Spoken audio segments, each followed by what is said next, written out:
Hello, everyone, and welcome back to the Rewind, episode number 48 for Tuesday, June 16th, 2026. Marty Sleeva here, joined by Darren Mooney, Jack Packard, and producer Eric. And we got a humdinger of a show for y'all today. Jack is back after several months, like half a year, I think, since the last time you've been on the show, which is exciting. The important thing is, like, listen, everyone throughout their life gets diarrhea. And so I just like to schedule my diarrhea. Yeah. And it's like, okay. And so it just worked out. Oopsie, I didn't get to talk about Grongo and Mantis. And I think that's fine. Honestly, I wish I didn't have to talk about that. That would have been nice. But we have to talk about other things this week, including we're going to be talking about the Masters of the Universe movie, which released in theaters a week or two ago, to, I'm going to say, vehement fervor and uproarious applause, theaters going insane, the event of the summer. And everybody swore themselves to silence afterwards out of respect that the next generation could enjoy it on their own terms. And then also Darren had a great column go up on Monday about Disclosure Day, the latest movie from Steven Spielberg. Talk a little bit about that and everything else we've been watching. But I wanted to kick things off. We had a comment in the Discord a week or two ago, I think. And Darren talked a little bit about it, but Bars in the Discord asked, what are your favorite DVDs and Blu-rays in terms of their behind-the-scenes features, featurettes, commentaries, that kind of stuff? So for people, we talk about physical media a lot, but for people who want to go just beyond, it has better sound and visuals and everything.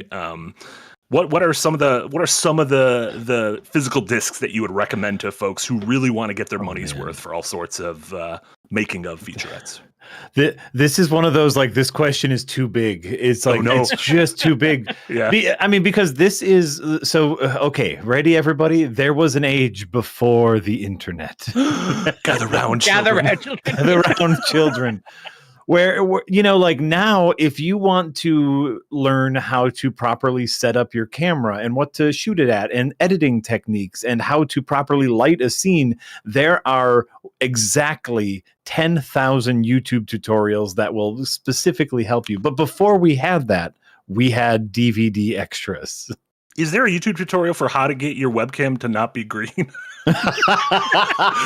Marty is coming to us from the back rooms. Yes.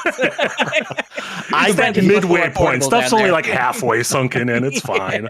I guarantee you there is a tutorial to help you fix your webcam. God knows I haven't figured it out yet. and you just will not. But so we would, like those of us who are very into movies, you'd watch the movie and then you'd watch the movie with the commentary track and then you'd watch all the behind the scenes features. When I was going through all of the Puppet Master movies, that's something that full screen or not full screen. I don't know why I got Full Moon. That's something that Full Moon did amazingly, is they would have little behind the scenes featurettes for all of their stuff. And this is how we learned how to make videos, how we learned to make our little shitty movies. The first thing that came to mind, there's a big obvious one that I'm sure we'll get to, but the first thing that came to mind for me was Clerks, both the original Clerks DVD and the Clerks X edition, which is like the 10-year retrospective, like kind of the ultimate collection, all the different cuts and behind the scenes interviews. God, I forgot about that DVD until this moment. Yeah. It's like 5 discs in one, and 4 of the discs are just the process from writing the movie to shooting the movie to editing the movie, how we made this movie. Film School 101, absolutely phenomenally worth it. Mm-hmm. Darren, what do you have any that come to mind for you? I mean, the big ones are like obviously The Matrix. It's a lot of stuff was a lot of the early DVD stuff where, as you say, like it's not just the picture upgrade we're selling you because you may have an old-fashioned TV, you may not have a widescreen TV yet. We're also selling you the experience of like the extras on it. And I remember The Matrix having like great selection where you'd have like the Chase the White Rabbit, and there'd be scenes that would appear with little buttons in them, and you press them, and they would take you behind the scenes of how they shot those particular scenes. The Fincher movies are actually like ones that I think of a lot because those had David Pryor, who had gone to direct like The Empty Man, which is one of the great horror movies of the decade so far, and The Autopsy, one of the great episodes of Guillermo del Toro's Cabinet of Curiosities as well. He was like the behind the scenes guy on Fincher movies, and he would like the Fincher documentaries are absolutely incredible because they go into the level of depth that Fincher thinks about movies at. And Fincher, in case you don't know, thinks a lot about movies. Very famously has a process where it will take him like 75 to 90 takes to get like a movie right. And everybody who works with him is like, that's too many takes. Aside from Jesse Eisenberg, who's like, that felt like the right number of takes. Which, very fitting for both of those people. But yeah, obviously like the Alien Anthology is another one as well, where to Jack's point, the documentaries on those are absolutely incredible. They follow the process of making an Alien movie from like the initial conception of the idea through like aborted pitches, through to like the scripting and the hiring of the director, through to the production. And again, it is one of those things that does not exist anymore in this age of social media and spin.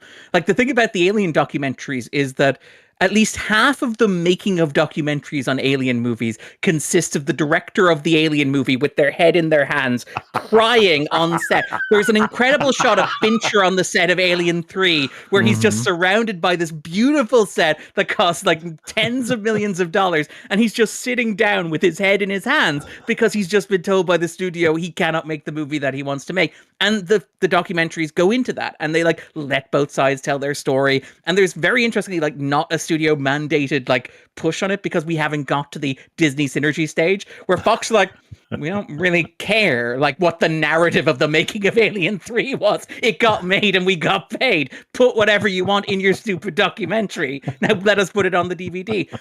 Very famously, like the Alien stuff was like the Ridley Scott's director cut of Alien, which is not really a director's cut at all.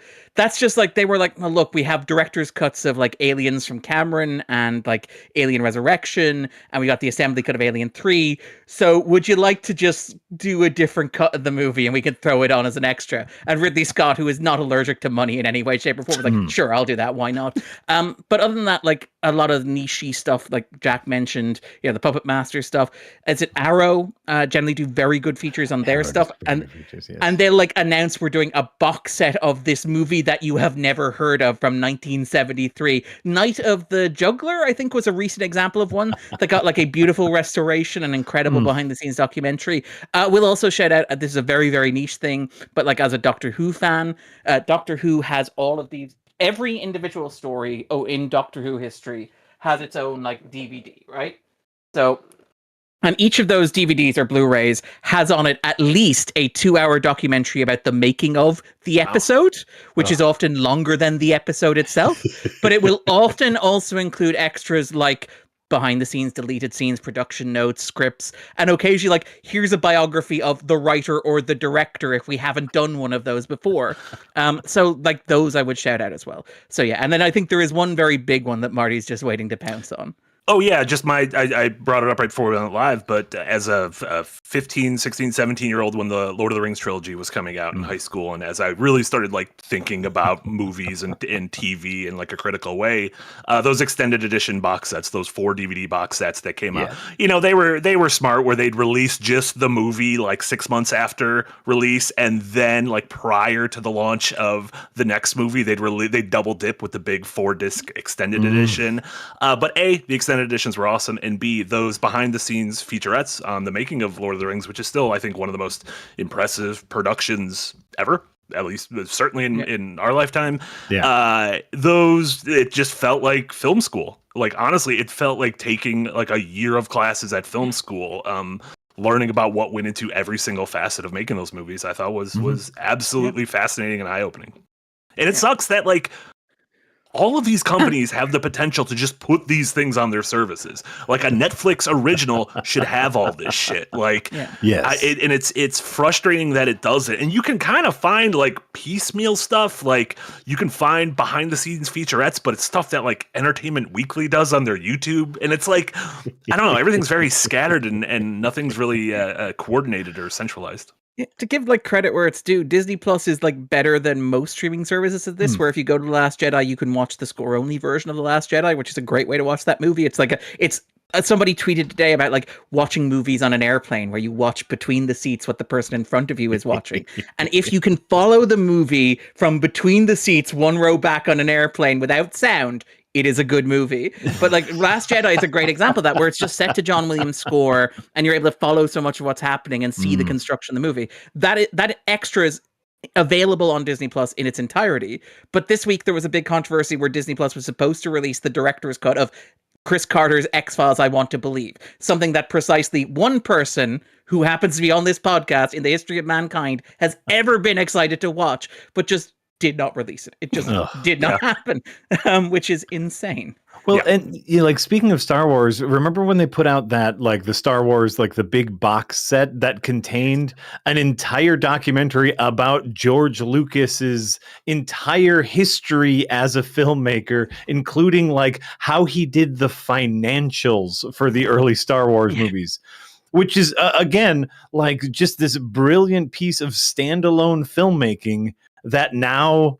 Does that exist anywhere but in that DVD box set?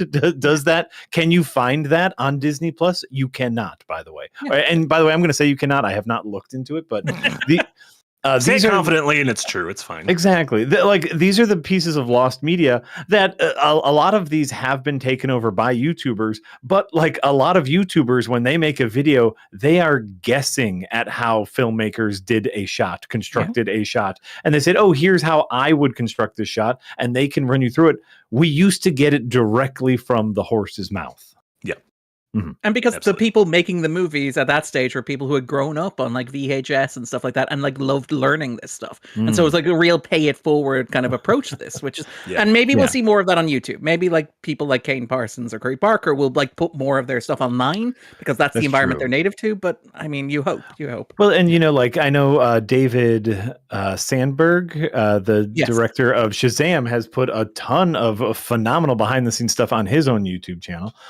Which was great. I think I remember this was very early on. I cannot remember the specific behind the scenes, but I was listening to a commentary track of one movie, and it was just such a simple shot of like, two characters are having a conversation on one side of the street. They yell at someone across the street. The camera cuts to off the street, and the director was like, "Oh yeah, we had to pick this shot up across the street. Actually, we shot the two main actors in Calgary, and across the street, this is in like Detroit or something, and we shot this 3 months later in Detroit," and just the mind-blowing concept that these two things, which fit so perfectly in a movie, were shot in separate cities months apart. Yeah, these kind of like awakening moments as a young video producer filmmaker. Oh yeah, like the X-Files, like Frank Spotnitz talking about like the X-Files and talking about like there's a scene at the start of one episode, I think it's Tunguska, where like a character drops a vial of soil and then like a bunch of wiggly worms appear in it. And in the commentary on that episode on the Blu-rays, Frank Spotnitz, who is the producer, is like, so just so you guys are aware, the way that television used to air was it used to be staggered because you had different time zones. Jack knows what this story is, I bet. The production, the release and broadcast used to be staggered, so it would be 8 p.m. here and then an hour later, 8 p.m. in LA or whatever. We had a bit of difficulty with the special effects shot. So actually the people in LA saw a slightly improved version than the people in New York. Yeah. And you're just like, nobody at Disney would let you. Nobody at Disney would let you say that out loud today. Yeah, absolutely. Love that. Right. Cool. Let's jump into that was thank you, Barth. That was a great whole prompt for us to go deep on. Let's jump into the first of the two big movies we're going to be talking about, Masters of the Universe. All three of us have seen it. This is the latest adaptation of Mattel's He-Man toy line that turned into a cartoon that had a live action adaptation. This was something big for kids in the 80s. I was a little bit too young to be on the He-Man train. My older brother fucking loved it though as a kid. But yeah, new movies out by Travis Knight, the director of Bumblebee, and the director of a whole bunch of Leica stuff, Leica movies, and his the son of Phil Knight. Him a studio. Yes. Listen, when your dad is the guy who signed Michael Jordan at Nike, that's probably good. So your dad has been played by Ben Affleck in a Ben Affleck movie. Yes. You know what? Travis Knight, congrats. You're on the list. Nepo babies I like. Well done. Him and Jack Quaid just high-fiving each other. Just high-fiving. Darren, what did you? We'll go around the table. What did you think of Masters of the Universe? Yeah, I mean, I'm very similar to you, where I am a little bit too young to have been part of the initial He-Man craze. So I didn't have like a big emotional attachment going into it. I wasn't usually fond of the 1980s Master of the Universe movie, which I believe has been reclaimed somehow inexplicably, starring Courtney Cox and Robert Duncan McNeil. I think it lives in that so bad it's good territory. People are okay with the camp of it all. Yeah. But it never really latched on to me. It was never really very important to me. I watched a couple of Netflix shows when they came out because I got screeners and covering it was part of my beat. But He-Man was never really something I cared a great deal about. And I will say, kind of going into the movie, I was a little low-key skeptical about it because, again, we are living in the detritus of the 80s and 90s, as Backrooms teaches us, if it teaches us nothing else. But I sat down, I watched the movie and was incredibly charmed by it. Almost immediately, the movie kind of had me on board. I found myself like really engaged with it. I think it manages the rare feat of being funny and like self-aware, but without being like ironic or cynical or, without detracting from the experience of watching it. It is also like quite earnest and quite sincere in terms of what it is about, but it is also never loses sight of the fact that it is a movie based on a cartoon, based on an 80s toy line as a result of Reagan era deregulation. And so it is self-aware and playful, but it is also engaged with relatively big ideas, particularly for a modern franchise IP play, where it is a movie that is, as the title implies, a He-Man movie about masculinity, about the idea of masculinity, about the performance of masculinity. And like, I was honestly, as with a lot of like Travis Knight stuff, because Knight, obviously, he worked at Laika. I think his Laika work's incredible. Bumblebee, I think, is like very much in the same wheelhouse of this, if you will, but it is very much in the zone of being an 80s nostalgia piece that is an adaptation of an 80s toy line into a movie that is much better than it should be, because it is in large part about understanding that we're less preoccupied with the lore, mechanics, and internal consistency of the He-Man universe, with all due respect to the 20 He-Man superfans out there, than we are with engaging with the idea of like what He-Man means to us as a culture, or what this represents, or what this idea is about, and what we think about, what we talk about when we talk about He-Man, which is an absurd sentence to say, but is somehow the crux of this movie. And I will say, like, I said it in the piece I wrote about the movie, and I said it immediately after I came out, and I said it to a film critic who like responded to me by going, that movie was better than 2/3 of the movies I saw at Cannes. I am like 90% certain that Travis Knight has seen Jane Schoenberg's I Saw the TV Glow. It is kind of incredible to think that we are watching a He-Man movie by somebody who I'm 90% certain has seen I Saw the TV Glow and was like, you know what? There are things in that movie I cannot do within a licensed blockbuster aimed at families releasing in summer, but there are also some interesting thoughts about our relationship to this media, what this media means, and what the subtext of this is, why we latch on to these fantasies of transformation, these fantasies of escape, these fantasies of liberation, and what they mean. I really, really enjoyed this movie. It is, to my mind, one of the 2 best blockbusters of the summer so far. Spoiler, we may be talking about the other one in a couple of minutes. I agree wholeheartedly with you, Darren. I would even flip that around. I think it has been my favorite summer blockbuster so far. To me, the closest analog to this is the Dungeons and Dragons movie from a couple of years ago, both in terms of, I think, how it treats its IP, the tone of its action, adventure, and humor, without ever kind of dipping into the eye roll side of any of those, without it becoming kind of a quip fest, or without it becoming one of those, oh, this just looks like a bunch of CG nonsense slapping against each other. I don't. This to me is like if in a lab you can concoct the like perfect summer blockbuster in terms of going to the theater, having a good time throughout its entirety, and walking out feeling great. It was this. I wonder if Jack feels the same way. Yes, I get it. How did you feel about it? Poker face. I'm just taking it all in. Yeah, wondering if I saw a different movie. I like bad date night movie for Jack. Maybe you accidentally watched I Saw the TV Glow again. I think the highest I can go with Masters of the Universe is it was fine. And then I think like that's as far as I can go. It's fine, it's inoffensive. I think once I start digging into it, the lower that ticks for me. Let's start with some positives though. We're gonna roll into with some positive. I think it looks phenomenal. I liked all of the different biomes we were in. I think they did a good job with everyone's costumes, like kind of embracing that ridiculousness of the He-Man universe. I thought the action sequences were truly wonderful. Like it was like the action sequences had the feel of playing with action figures. Something they talk about because for any big Lego heads out there like I am. Something they talk about when you're building Lego is like, is it swooshable? Can you pick it up and play with it? And so the action sequences were very swooshable, but also you understood everyone's geometry. You knew what was happening at all points. And so I thought the action sequences were really fun and engaging. And that's what I was looking for here.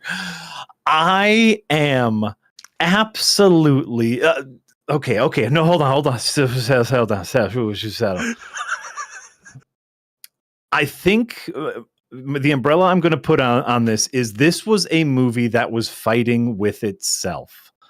It felt like every time it wanted to push a little bit, there would be pull back and push and pull back.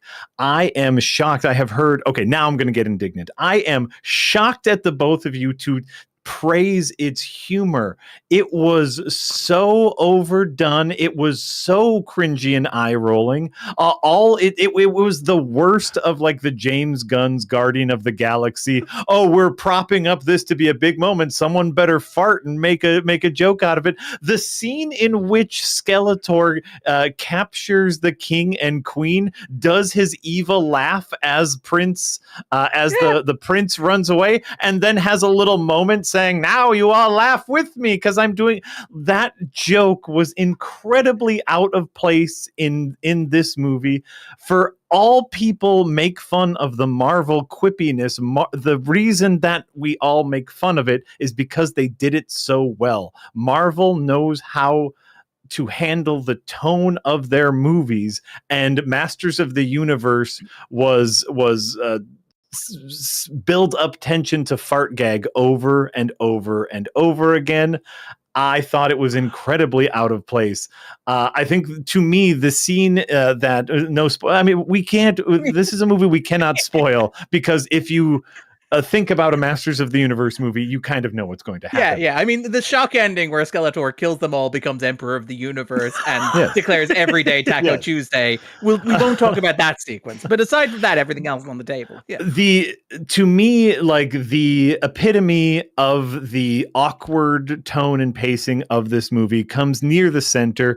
Prince Adam has found the power, has revealed himself as He-Man. We have several action sequences, and he ends up next to a crashed ship, next to his kind of like childhood lady friend, and we get a moment in which him and his lady friend kind of share perhaps a bit of a romance thing, where the hot lady is like, "Hey, I've really missed you. I've thought about you all the time." And he says, "Hey, I've thought about you all the time as well." And they get a little bit closer, and the hot lady says, "Oh, I mean, I thought about you every single day." And he takes a little step closer and he says, "I also thought about you every single day." And he goes down for a kiss, only for her to say, "As a friend, because we're such good friends. Everything is we are such good friends." And then the tension breaks, and it's a little bit awkward, and it is never mentioned again. What that felt like to me was, as we know outside of the movie, He-Man has become somewhat of a gay icon. And it's also the performance of masculinity. Like, I think it's very important that I think your retelling overemphasizes her role in encouraging that conversation in that direction. Where I feel like she says, "Yes, I thought about you every day." The Yes. prince of the kingdom, the person who would liberate my land. It's like, well, I thought about you every day too. And he leans because Yes. it's a nerd who ends up in the body of a beach jock, and it's very much like. But he is not a nerd who ends up in the body of a beach jock. He is a beach jock who gets slightly beefier and jockier. No, he has a Zelda poster in his house. He's a nerd, Jack. Because he works in a cubicle. Just because he wears a sweater, we cannot hide how massive and handsome and blonde he is. Nerds can be massive and handsome too. Henry Cavill. There you go. To me, building his own rig. That scene read cynical to me. What that scene read to me was the story saying, "Oh, He-Man and is not going to have a relationship with any lady," but the studio saying, "But we need to make sure the audience knows he's not gay." Now, we don't want him to have a relationship, so we need him to profess his attraction to a lady at some point during the movie, and so we get that scene. That is the clearest, most egregious, most awkward case of the not gays I have seen in quite some time. I did not read that at all. That I read that as pure cynicism. I mean, I read that as like the part where like the central arc of the middle part of the movie is Adam kind of projecting the beefy beach jock persona, where like his ejaculate from his giant laser man sword kills his father, in case you don't get the subtext of what it is that he needs to disown here. So I took the trying to kiss the platonic friend who he should respect as a person, but suddenly sees as a sex object because now he's lifting spaceships with one bicep. I kind of took that as like a thing that made sense in the context of the character arc and understanding where he's going, because he immediately follows that with like, I'm going off to face Skeletor in Snake Mountain, which is not at all phallic coded, in case you're curious, and that's what men do. I think is how he ends that conversation before he storms off, and I took that leaning into Kiss as him doing what men do, because the whole point is that like he becomes He-Man, he performs the stereotypical idea of masculinity, which is like lifting spaceships, kissing girls, fighting your platonic enemy on like Snake Mountain, killing your dad with ejaculate, killing your dad with that big white stream of power from that sword between your muscular thighs. But I took that as being part of that like arc and part of that commentary, because I will say I got a little skittish in that section of the movie when he becomes He-Man again, and the movie, to your point, immediately jumps on he's the manliest man who ever manned. There's about 10 to 15 minutes where I'm sitting there going, wait a minute, what is this movie doing? And then he kills his dad with ejaculate, and I'm like, oh, I see what this movie's doing. I think once we start getting into the allegories and like once we start getting into the thing that the movie is trying to say, I think for me at least, I get a lot of that push and pull and half measures. Clearly that middle section is just as simple as oh no, you can't do it alone. You need to build a community. You need to be a prince. You need to be a leader instead of doing the manly solo thing. But then near the end of the movie, it does kind of the thing that comes to a head is, do we solve our problems with violence, or do we solve our problems via talking? Are villains nuanced creatures, or are some people just bad? And the movie truly tries to have its cake and eat it too. They say both things, and we kind of get a little bit of both things. And to me, we get no satisfying statement or conclusion there.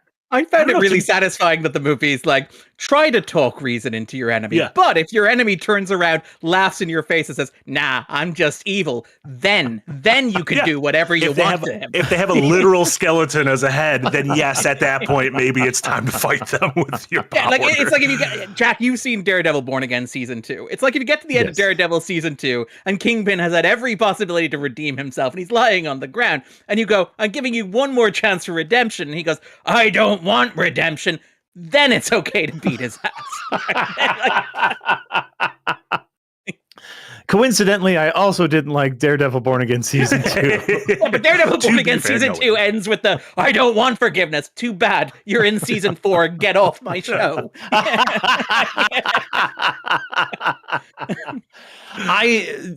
To me, like the biggest to me the biggest disappointment was the tone and the comedy element of it all. As they listen, I don't know why quips get a bad rap.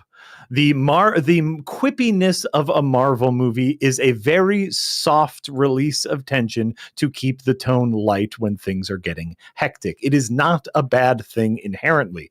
Obviously, some writers, directors, actors do it worse than others. In Masters of the Universe, we get no quips. We get full on a record screech Family Guy-esque joke sequences, which are incredibly out of place in a movie attempting to establish any sort of reality, even a ridiculous reality. I don't know. I just didn't see it. I feel like we're just at an impasse because for me, it's. I thought it's melding of ingredients of adventure and action and sort of a genuine some decent themes to pull from it and the humor. I thought there was like an equal measure of all of those in a way that I don't know. Every bite of the movie tasted well rounded to me, and I thought for by and large the jokes landed like. Your mileage may vary on a recurring Fisto gag. I, for one, am a fan of the Fisto gag. Oh, sure. I found the climax of the, time to fist some bad guys. Hey, Ram Man, give them some head. And I'm like, Jack's like, that's a no homo gag. I'm like, that feels a pretty homo gag. That feels like a pretty pro homo gag to me. The Fisto gags I'm okay with. I think the Fisto gags were very funny. I did also like that reality of it, of where he couldn't necessarily remember their real names as a 10-year-old, so he would make characters, so he would make up his names, and I actually found that to be really amusing. But okay, now I'm going to dig a little too much into the He-Man movie, and I do. Okay, apologize. No, go for it. Yeah. But that whole sequence or that whole part is again to me part of the awkward push and pull, which is we had a really interesting setup. Prince Adam grew up in Eternia, but at 10 years old is sent to Earth to hide from Skeletor and protect the Sword of Power. And so now, as for the next 15 years, he is an Earthling who is convinced by, or who everyone around him tries to convince him that he is a crazy child who did not grow up on Eternia because that can't be real. That comes into play 0 times during the movie plot wise. Like the character and story wise, sure, but consequences. I would have loved a little more meat on that bone because I thought that was a really interesting plot thread. But it's a character trait. Like it's his entire reality and behavior is formed by this idea that he's been told that he needs to be this thing, that he is the Prince of Eternia, and his entire performance is a reaction against that. It's like, I'm going to behave the way that I should. Like, it's no coincidence that it happens around the time he has like the HR talk and stuff like that, and he feels emasculated and all that sort of stuff. So his reaction is to become this hulking, sweaty He-Man type product of masculinity. That for me felt like organic. I can't see how you would continue that without keeping the movie in the real world longer. Like, that's the thing. It's like, correct. I feel like the movie makes the decision, and I think it's a good decision, to get to Eternia quite quickly because it realizes that all the stuff you want to see is in Eternia. I was a little bit worried it was going to surf Dracula, and we were going to go back to, and we weren't going to go back to Eternia for like an hour and a half. And I was going to be like, am I just going to watch this dude like have a shitty job and a roommate who doesn't want him to see that he cries during the Notebook for like 90 minutes? Right. So I was glad that was just a first act thing. Oh no, to me it felt like kind of an idea thrown out there, perhaps from an earlier version of the script that was cannibalized for more action in Eternia, which I am not upset about the fun Eternia stuff, but I think similarly, and this could just be like, I might just be in a cynical mood, but like, to me, all of like that moment with his father, he has ejaculated all over his father, killing his father, and we get an incredibly deep and meaty character arc moment, which is, Prince Adam kind of, goes to some therapy and discovers that what his real problem is he thinks his father wanted him to be something different than what he was. And his father, literally says, "I wish I had the courage to let you be you," I think is the line. Exactly. His father admits fault, and we get this nice moment, but I didn't see a payoff for that moment. To me, a payoff. The final scene of the movie is him riding off into the sunset with a giant green pussy between his legs. Anyway. No. To me, the payoff, the logical payoff to that moment would be Prince Andrew being more true. Jesus Christ, not Prince Andrew. Not Prince Andrew. That's a very different movie. A completely different movie. Takes place in a Pizza Hut in Woking. Yeah, I remember because I was sweating profusely. Skeletor was right there. I'm so sorry. Should we talk about the elephant in the room of the Epstein list in this movie? so sorry, Prince Adam. To me, the Queen has sent Prince Andrew away from his royal duties. He's now envoy to eternity. What that should theoretically lead to me is Prince Adam and / He-Man winning the day in a way that he would choose to do. But instead, he wins the day using brute force, doing the thing that he thought his father wanted in the first place.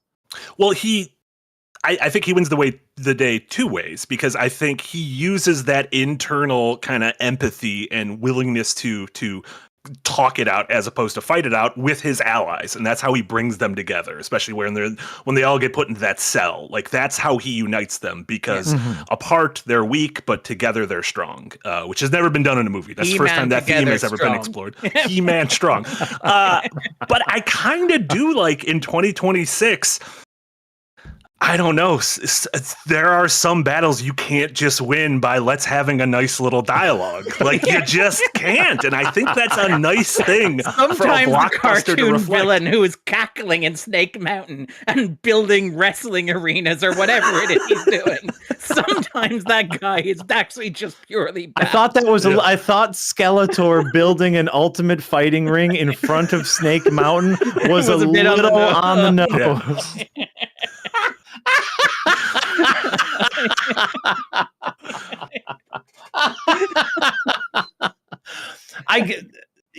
To me, this I don't disagree with any of these points where it's like, yeah, like I think like good guy good, bad guy bad.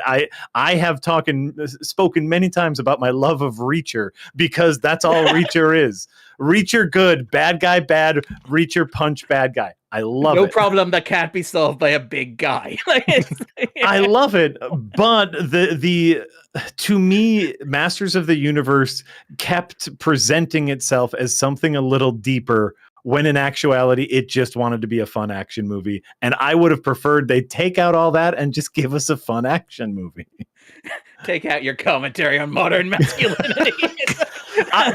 Take out your, in my opinion, weak and muddled commentary on modern masculinity, or give us a full commentary on modern masculinity and go all out. Let that TV glow. Don't turn it on medium. They gave us a spork. They gave us a spork of a metaphor. Arguably the most useful tool inside of your drawer, inside your kitchen drawer. There's nothing you can't do with a spork. Yes, you can't use it as a spoon or a fork well. Also, you can't apply too much pressure to it, because that shit will snap in half very quickly. I would like a spoon or a fork. Stop sporking me, Masters of the Universe. And then finally, okay, so we're talking about the very end of the movie. So this is the closest thing we will get to spoiler territories. But again, it's the Masters of the Universe movie. And clearly from the box office data, we know no one's seeing it anyway. So, but in 2 years, they'll be like, why don't we make movies like this anymore? Just and wait. Be like, because we told you. Finally, one of the big kind of character and emotional climaxes of the movie has quite literally already been done by another very muscly blonde dude in one of these types of movies. Thor? Yes. Yeah, the movie had a lot of Thor Ragnarok. Yeah, a lot of Inclu- yeah. including literal shots that felt like Yes. yeah. Yeah. But I the like first Thor Thor, honestly. Ragnarok. I know we Yeah, don't so- like Love and Thunder, and I know Yeah. Taika Waititi has overstayed his welcome. Yeah. But I am very fond of We, Thor. we all like Thor Ragnarok, but we already have a very muscly blonde dude who the power is not in your weapon, it's inside of you. Beat happen in the last 10 years? I don't know when Ragnarok came out. Probably a little. Yeah, it was right before Yeah, exactly. Infinity It's War. 9 years. Yeah, it's 9 years. Oh, great. So we've already had this arc in the last 10 years in a big, dumb action movie. And you know what? No, you can't do it. You can't do it again. You can't do it again. You can't were do it around again. during the 80s. What if there were two cops that didn't like each other? Was like 90% of some like movies. What if one of them was like a woman or a minority? Like that, and it's like, bam, that's 10 movies in a year. What if one of them was a big sloppy dog? I get it. No. What if one of them was a big Russian dude? These all sound like gold. We should not be giving these away for free. One of them was a kid. Like it's. I agree with you.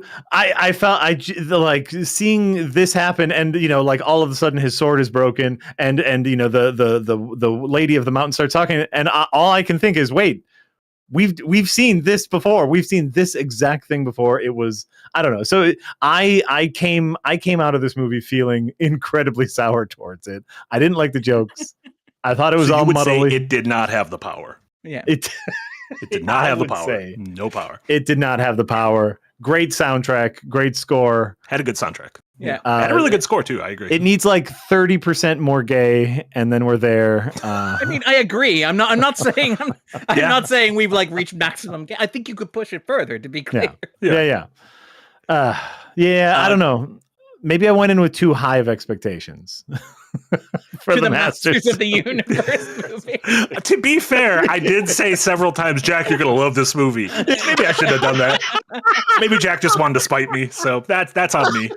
The key is to go in with low expectations. Yeah. Just go from like the Mandalorian and Grogu and some other movies that I. That's the problem, Jack. You didn't see Mandalorian and Grogu first. If you did, you would have walked out of here and been like, cinema. You're right. My expectations have not been reset in a while. Yeah. Though last week, not to get too far ahead, I did watch the Cats movie, so my expectations should have been at an all-time low. You were just mad that Battle Cat didn't have a butthole in this movie. You were like, "Where's Battle Cat's butthole?" A couple really quick, just a really quick notes of things I liked in the movie. I thought the casting was really good across the board. Yes. I don't know who Nicholas Galitzine is, but I thought he was. He's the really king good. of Amazon, I believe. He's also in The Sheep Detectives, which is very charming. And he's in king one of of Amazon. What does that mean? Because he's in a whole host of Amazon movies. Oh, and TV shows, I thought there was this one. I thought there was a movie. No, I'm not declaring a white blonde guy the king of the Amazon. I was like, that doesn't sound great. That sounds... No, not at all. That's not. Oh, so he's going to be Tarzan. Anymore. Okay, great. Okay. Wrong continent. Yeah, I thought Camila Mendez and Alison Brie were really good. Trash human, but I thought Jared Leto was good as Skeletor. Yes. And also, if you didn't know it was Jared Leto, you could have given me 100 guesses, and I never would have guessed Jared Leto as Skeletor. Even the stuff that I normally don't like in these sorts of movies, I found oddly charming. Like the Dolph Lundgren cameo, I found really oddly sweet. Sure. And I say that as somebody who does not care for Masters of the Universe 1987 or 1986 or whatever it was. Like that beat with Dolph Lundgren where he basically looks at the camera and goes, "I used to be He-Man.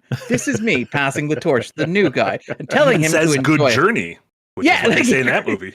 Yeah, quite literally enjoy the ride, I found that really charming because it didn't feel like it felt exactly as winky as those scenes always are, but at least it was kind of honest about it, which I found charming. Which is like, it didn't try to do the wink, wink, nudge, nudge. Oh no, I'm He-Man from another universe who's been cast out, or I'm doing a voiceover role as your granddad or something. It's just like, no, I'm Dolph Lundgren. Have a great time making this movie. They got me for one scene and I'm out. And I said I would only do it at the gym I work out at, so you better bring the camera here.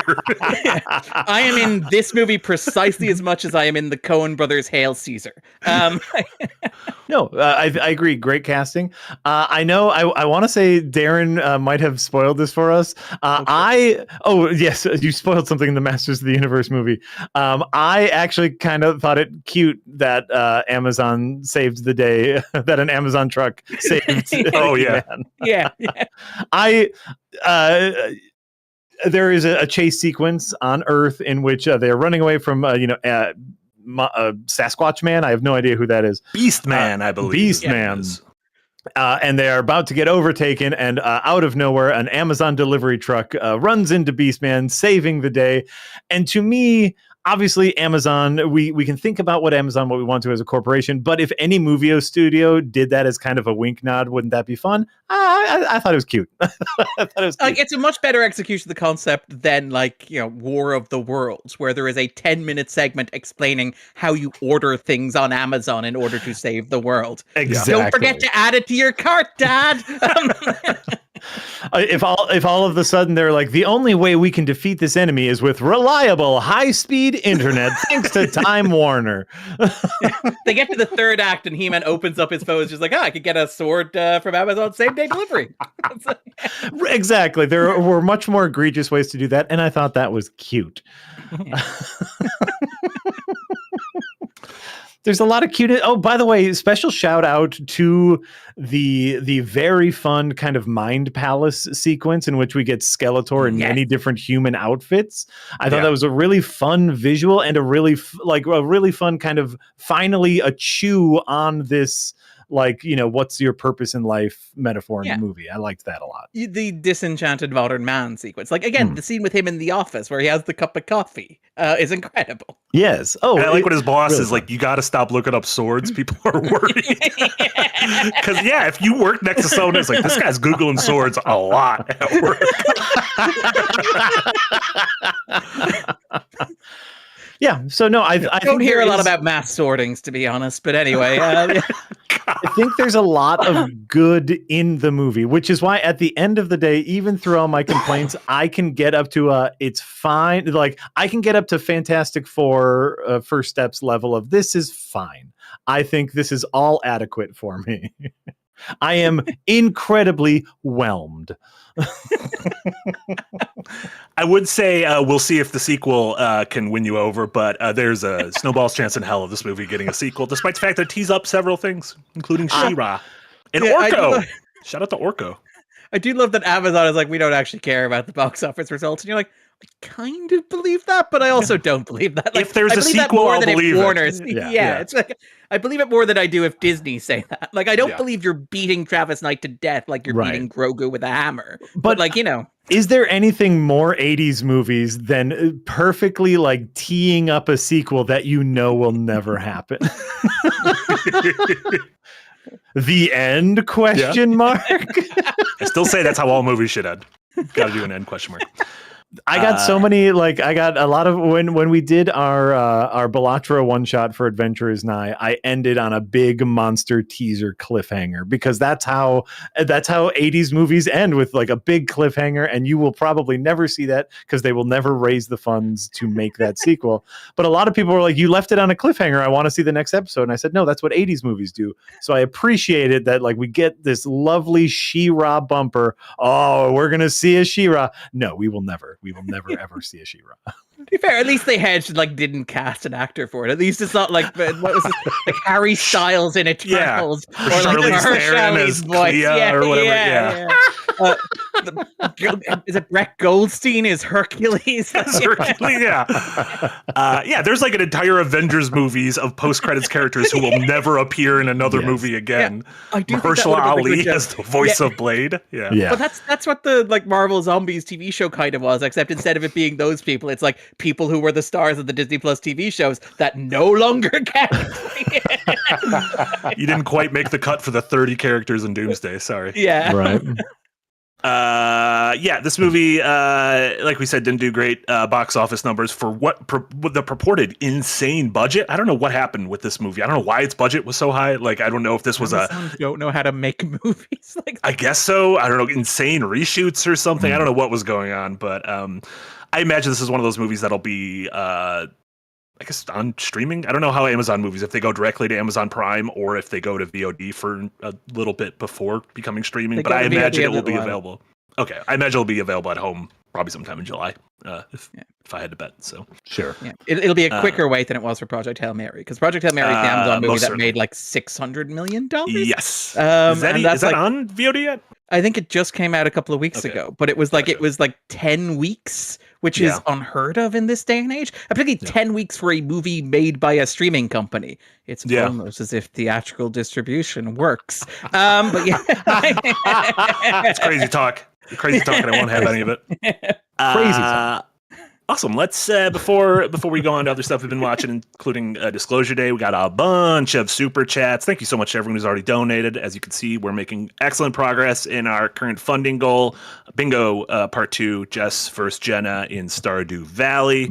But right off the bat, Foss, thank you so much for the 10-pound dono. The original He-Man show was before my time, and to be honest, the 80s muscle-bound action man trope feels really outdated. A She-Ra movie, like the recent Netflix series, might have connected better nowadays. But the conversation around it would be goddamn insufferable with the amount of people online just screaming woke at the first trailer. I mean, are we looking forward to the Supergirl discourse that's coming next week for us all? To be fair, we all Jack and I forgot Supergirl was coming out. There really was a moment where there was a whiteboard and a question mark. Well, what are we going to talk about? As like two people who genuinely liked the Superman movie, we forgot this movie was coming out. But yeah, I mean, and also like obviously there's the He-Man stuff online, which is like even me as somebody who's not aware of He-Man, who watched that show as part of my job and wrote about that show as part of my job, I thought the show was fairly fine as far as like a reboot of an 80s kids show is, in that it had some ideas and was reasonably well executed, if not a masterpiece.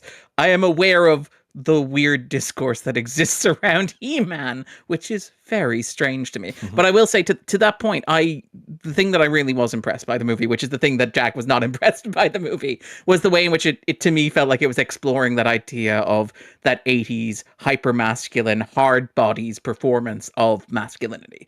And I think that like that's the clever way to do He-Man today. That's like it's the way if you're doing a He-Man movie and you're not doing that, I don't know what you're doing. You know, I can't think of an alternative take that would be interesting, is my boring take on that. Unless it was just like a really dry kind of, fantasy story. Kenneth Branagh. Even Kenneth Branagh's Thor is fun. Yeah. Like he's like, can't that camera, baby? Like, can't that camera so hard? I like when he smashes the glass at the diner and he's like, I want another. And like, you can't be doing that. And it's great because I love that like Kenneth Branagh's like, I want to come back and do Old Man Thor. And you're like, Kenneth, like your Old Man Thor will just be like almost vertical video. It will be so canted that it's vertical video. Best of both worlds, huh? Best of both worlds, exactly. Quintuple, thank you for a pair of donos. Darren deserves a ring for blessing the Knicks. Congratulations, Darren, on helping the New York Knicks win the NBA Finals for the first time in 55 years. Couldn't have done it without you.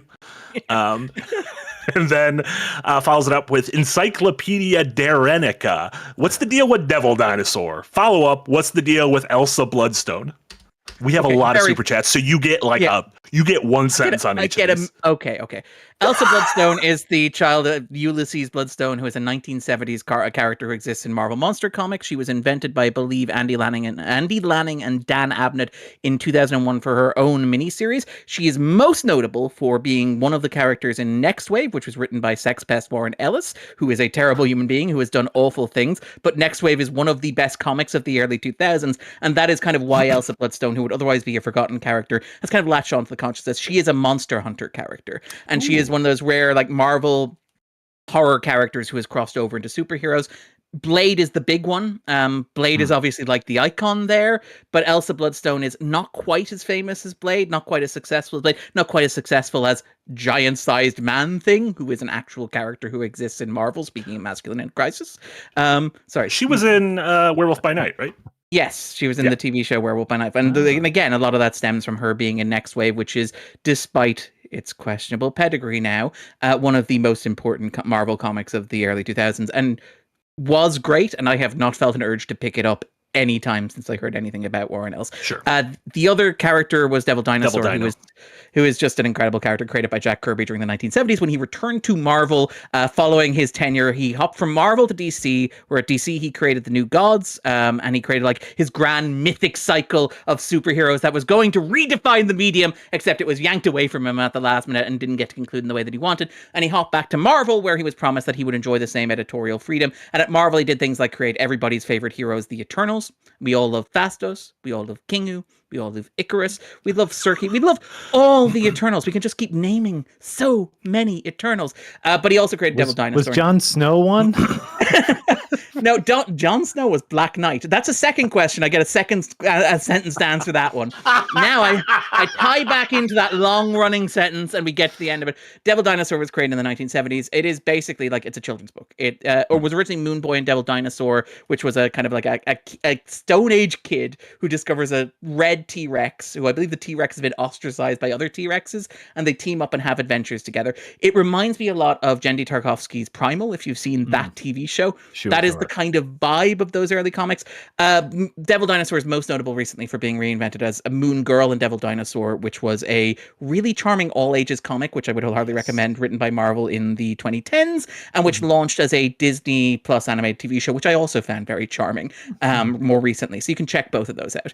I really like Devil Dinosaur. I love Devil Dinosaur so much. Hard agree on Moon Girl and Devil Dinosaur comic book run. It was really fun stuff. Moon Girl is kind of like a junk store Iron Man, and she teams up with a red dinosaur in New York City. It's beautiful. Yeah. Does he talk? Is he talking dinosaur or like a silent dinosaur? Silent, isn't he? I believe he just roars, yes. But Yeah. she can understand him like a dog. Yeah, Like, no, the whole thing is they feel a point of connection. Like they're the only two people who understand. Like it's beautiful. Like it's Kirby. It's insane, but it's beautiful and profound and humanist. It's that great Jack Kirby thing where you're like, this is insane, but my heart bleeds for them. This is insane, but it's kind of working for me. Yeah. Just like the why are my Eternals. eyes watering?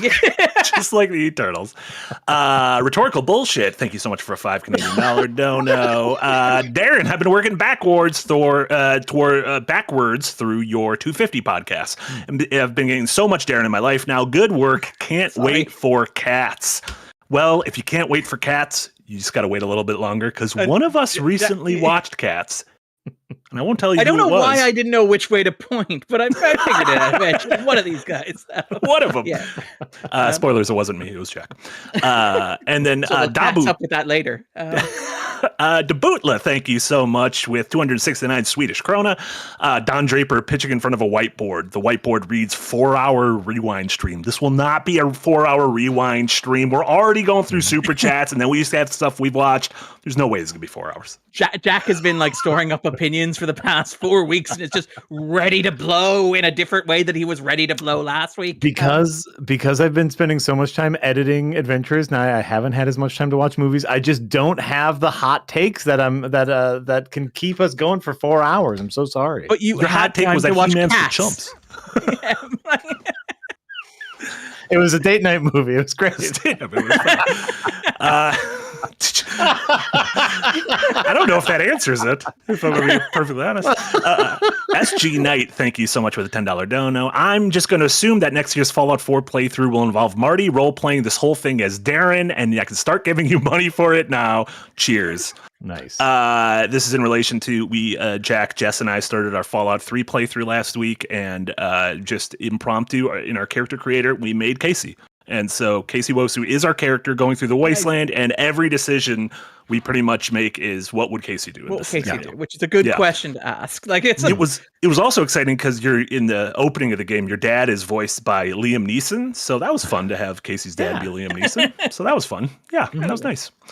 Botman, thank you so much for the $5 dono. If we're talking box office, then no, it has no power at all. Low opening weekend, 70% drop, which is a shame because I enjoyed it quite a bit. Yeah, I mean that's the give and take of as excited about box office as we were the last couple episodes with stuff like Obsession and Backrooms doing well. There's gonna be movies that kind of stumble, and I have a feeling a couple blockbusters are by the end of the summer we're gonna see stumble like this. And of course, horror can hit really hard, and generally speaking, horror is really cheap to make, which is why they make so many horror movies because they're very cheap to make, and if 1 out of 10 hits big, you're good to go. But also, this speaks incredibly to a new generation who wants to go to the theaters. Yeah. I am old and I'm very happy to stay home. Like, I love the theater. I love going to the movie theater. But if a movie geared towards me, and this He-Man is a property geared to older than me. Yeah. They want to stay home and watch things on streaming because we have like chairs that support our lumbar and all that bullshit. Also, like, Lumbar's very He-Man is then competing with like slow horses and stuff like that, like, which is a really weird thing to think about. Where like, if I'm 50 years old, I have to choose between watching He-Man or slow horses, and it's like those are the two choices I'm being presented with. I think to Marty's point, like you mentioned this being the flip side of the apple. Like, I do also think, and this is one of the things with Disclosure Day, which I'm sure we'll segue to in a second, where it's like, I like both of these movies. I think both these movies are very good. I would recommend going to see both of these movies, but I also think it's a good thing that the culture is maybe moving on a little bit from, in this case, 80s nostalgia, but also, like, in Spielberg's case, as much as I love Spielberg, as much as I think he's one of the great American directors, as much as I think he continues to be one of the great American directors, I also think it's a good thing that the culture is moving on from just Spielberg, where, like, Spielberg is not automatically, by default, the most important thing in the monoculture anymore. I think it's good that, like, kids seem to be going, what is speaking to us? And it is not the 1980s filmation, like, advertising cartoon. I think that is just, like, natural and part of the cycle of things. And there is that paradox, as Marty said, of being like, I'm sad this didn't do well because I think this is a good movie and I liked it, and I would like more blockbusters to be like this than like The Mandalorian and Grogu. But also at the other side, that is like, you know, I also want more original movies to do well at the box office. I want younger filmmakers to come up and to grow an audience with them. And that seems to be happening. And this is the cost of that, if that makes sense. Yeah. And it's like, how do you balance those two things? Can you be happy for both? And I kind of am. That's the weird state I'm in at the moment with this stuff. Yep. I hear that. Pure Pyro, thank you so much for the dono. Have you guys seen the Deathstalker movies? Nope. No, I'm not sure what that is. Deathstalker was a series of kind of sword and sorcery movies throughout the 80s. I've seen two of them as we put them up whenever we do Plinketto Best of the Worst.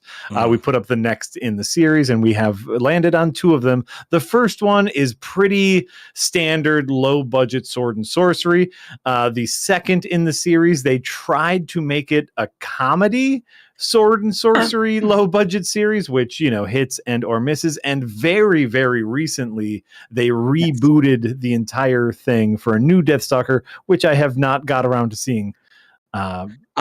I've seen the new one. So between us, we've seen all three of the Deathstalker movies. I like that we put our heads together. No, I believe there is a Deathstalker 3 and 4 out there. Oh, okay. Well, then, okay. Marty, it's over to you. I've played the game Darkstalkers, which is probably not related to this. Yeah. I found the remake quite charming. It does suffer. Ironically, I had the same problem with it that Jack had with this, which is like pick a lane, where it's like it is both doing the thing and making fun of the thing. And it's like, it's like practical effects. It uses practical effects incredibly well. It's a very old-fashioned movie with like stunt people in it, and it uses the way that like movies used to be made because they don't have the money to do it any other way. And I find it like innately charming, and it's really kind of fun to watch, and it is kind of engaging. But there's also a little bit of the smug, we're self-aware that we're doing it this way, and we're self-aware that it looks cheap. And I'm like, I don't need you to tell me that your movie looks cheap. I think your movie looks pretty damn good, if you're asking me.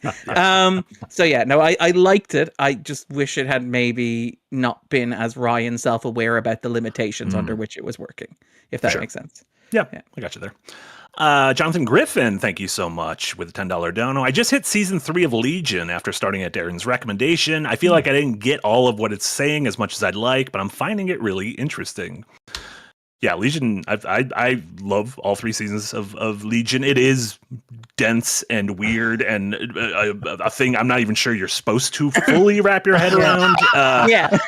But it is something that I love going on a ride for and just kind of absorbing as much of it as I can. I'm picking like the second season, which is this really, it's the longest season, and it's the one that is the least focused, and it's the one that is on the surface doing the most, like, the thing I love about Legion is that, like, if you sum them up, they're all doing basic X-Men plots, where the first one is, oh my god, there's mutants, and there's a government department that hunts mutants down. And the second one is, oh my god, there's an all-powerful mutant at the end of history who's using time travel to manipulate events. And it's like, oh no, the second one is like, oh no, there's an ancient evil that's been awakened, and it turns out it's a really old mutant. And then the third one is there's a powerful mutant from the future who's manipulating history. And like, those are the three most basic X-Men plots that exist. How could I possibly be confused by what is happening on screen? And it's beautiful. Like, it is one of the most inventive like TV shows in general, like, because it uses the budget and the freedom that comes with IP to be like actually experimental with the form of television. I think we cited it before, but there's like sequences where the frame rate, where the characters are like moving back in time, or time is being taken away from them, and the film proceeds to get older. It proceeds to, like, the frame rate drops, for example, and it goes from color to black and white. And then at one stage, like, at one point we come back from an ad break to watch like the episode of The Shield that was airing in the TV slot 5 years ago, because we've time traveled. The audience has time traveled. Like, it is postmodern in a way that, like, you know, I think is kind of ambitious and experimental, particularly for a franchise like the X-Men. And like, Legion is the kind of thing that, you know, as much as I like what Noah Hawley is doing on Alien Earth, I don't think we'll ever see an IP project like Legion again, which is kind of sad. Yeah, it truly felt like none of the adults were in the room. Like, it seems like they were able to be like, we can fucking make whatever we want. No one's gonna tell us no. And by the way, I think that is both a positive and a negative thing. I think like season 1 of Legion is like, okay, this is for all the normies. This is just, we are sprinkling in some weird, and it's like kind of perfect and beautiful. And then season 2 and season 3, Marty said, like, I don't know if you're supposed to get it. And I will say, I think that is a bad thing, but I think that's a very accurate thing of like, yeah, it's just throwing a bunch of spaghetti at the wall, and then the spaghetti turns into worms. I mean, I think like it is like, I think like it has things that it's saying. It's like very interested in masculinity and the performance of masculinity and stuff. Like, it is, not to bring us back to the He-Man discussion, but a lot of it is this idea of like what the superhero represents in culture, and what the power fantasy of the superhero is in culture, and kind of like how we latch onto that, and how we like. There's a beat at the end of the second season, which is one of the most unsettling, nightmarish things I have seen in a superhero show, where it does something that is genuinely like really uncomfortable for you as a viewer in terms of where your sympathies lie in terms of the storytelling of the show. And it just kind of pulls the rug out from under you in a way that is like really, really unpleasant and aggressive. And like, in the room as I was watching it, made me sit back in my seat, which I love. But it's that is not a mass market superhero TV show. Like, well, and of course, for anyone who doesn't know, Legion, the story of Legion is kind of following a character who in comic books is also a character that breaks every storyline of comic books, because this is Xavier's, the most powerful psychic mutant in the world's son, who has the power to rewrite reality itself. And so we are getting into a realm of storytelling and mutant powers and superpowers and comic book powers that doesn't make sense at all. And it's interesting because it's like, it is the X-Men abstracted, where like Marty joked that like the adults were not in the room. The adults were not in the room because it was very clear that like a lot of the big toys had been taken away. So it's like, it is like, oh, we're doing the X-Men, but none of the X-Men characters that you recognize. It's like, that character is kind of like Rogue. Is she? No, she's not Rogue at all. Why is Jean Smart Professor X for the first 2 seasons of the show? I don't know. It's very like, I think it's one of my favorite like comic book TV shows, in large part because it's like, it's one that actually feels like a comic book. The way in which like it portrays images and it uses imagery on screen, like psychic battles, and kind of there's points where like it will use split screen in the way that you use the layout of like a comic book page, which I haven't seen done since Ang Lee's Hulk. And underrated masterpiece, Ang Lee's Hulk, absolutely. You would in fact like him when he's Ang Lee. Fight me. But yeah, you just wait, Jack. They'll be saying it about He-Man soon enough. Son of a bitch. Okay, whoa, Marty. Like, I was Team Marty. No, don't. But yeah, like I love Legion so much. I really do. Agreed. Good stuff. Kid Barchetta, thank you so much for the $2 dono. Will film and TV avoid dropping in GTA 6's orbit? This is in relation. I actually have a video that'll be going up in a couple days about how it's wild to see Grand Theft Auto 6 has a release date of November 19th as of this moment, and no other big game is as of this moment releasing in November. No AAA game has a November release, mostly out of fear of how big of an entertainment property this is going to be. I've talked about this before, but to put it into scale, Grand Theft Auto 6 has sold 230 million copies, or Grand Theft Auto 5 sold 230 million copies, which is more than Elden Ring, Skyrim, The Witcher 3, Breath of the Wild, and Stardew Valley combined. So those 5 of the biggest games of the last 15 years, Grand Theft Auto 5 has sold more than them. I don't think movies aren't going to clear out from it that's the Thanksgiving space. I believe we currently have a Hunger Games movie and the sequel to what's the De Niro the De Niro The Ben Irishman? Stiller. No, the De Niro Meet the Ben Stiller. Fockers. Whatever. Yeah. Fuckers in Law. Fuckers in Law is coming out, Jack. You know about What? Fuckers in Law? Ariana Grande's in Fuckers in Law. Yeah. No, this is apparently quite she's literally incredible. the first time I'm hearing about this. Yeah. Apparently she's incredible. Like early word on the film is shockingly mixed, but apparently Yeah. Ariana Grande is great. Mm-hmm. Yeah. Who's the guy who's directing? It's got a guy who's directing it who's done other stuff. Give me 2 seconds. Let me. Steven Spielberg rebounding after Disclosure Day with Fuckers in Law. It's like I needed a break. Think of it as the West Side Story to my Fablemans. I truly thought we were done with that series. Yeah, no, it's written and directed by John Hamburg, who wrote Meet the Parents, who wrote I Love You Man, who directed Along Came Polly, and who I'm directed gonna be I honest, Love You I Man. thought you were just gonna stop after John Hamm, and I was gonna be like, "Excuse me." I thought it was just Time gonna to be Don stretch Draper. those muscles, yeah. Yes, I don't think movies and TV will be clearing out for it in the same way games will, but yeah, I mean it's going to be a massive pop cultural event whether you give a shit about it or not. Which, yeah. But it's also November is award season as well, so it's not competing. Sure. It's not like summer where it's like you will have to worry about. Like we joked about not being aware of the movies that are opening next week, but that's because the World Cup is happening.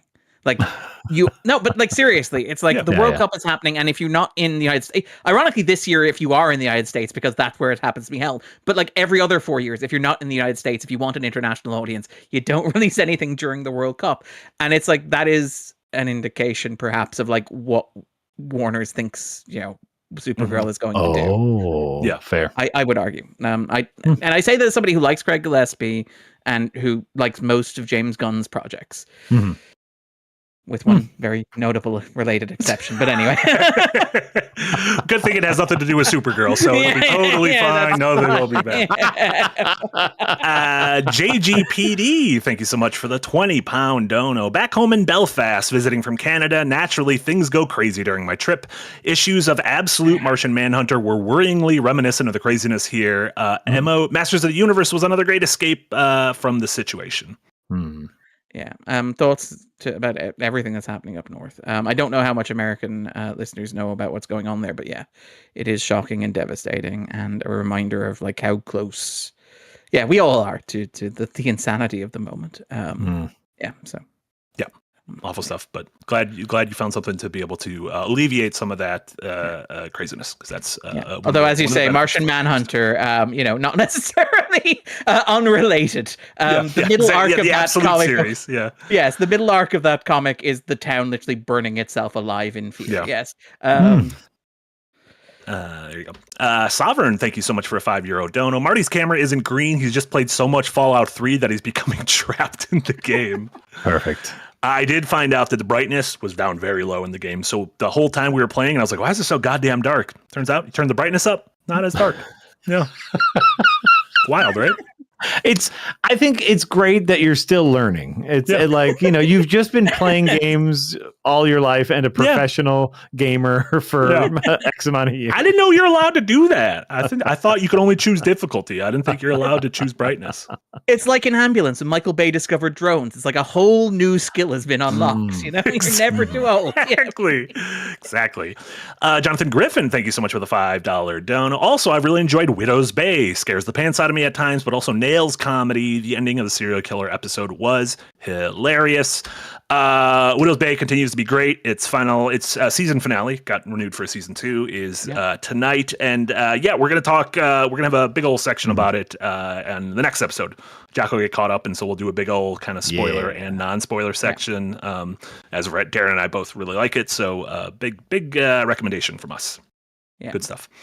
Prime Paradiso, thank you so much with a £5 dono. Anyone else grow up on the 2000s He-Man PS2 game? I love the movie and hope it's picked up for a sequel despite underperforming because Bezos needs content.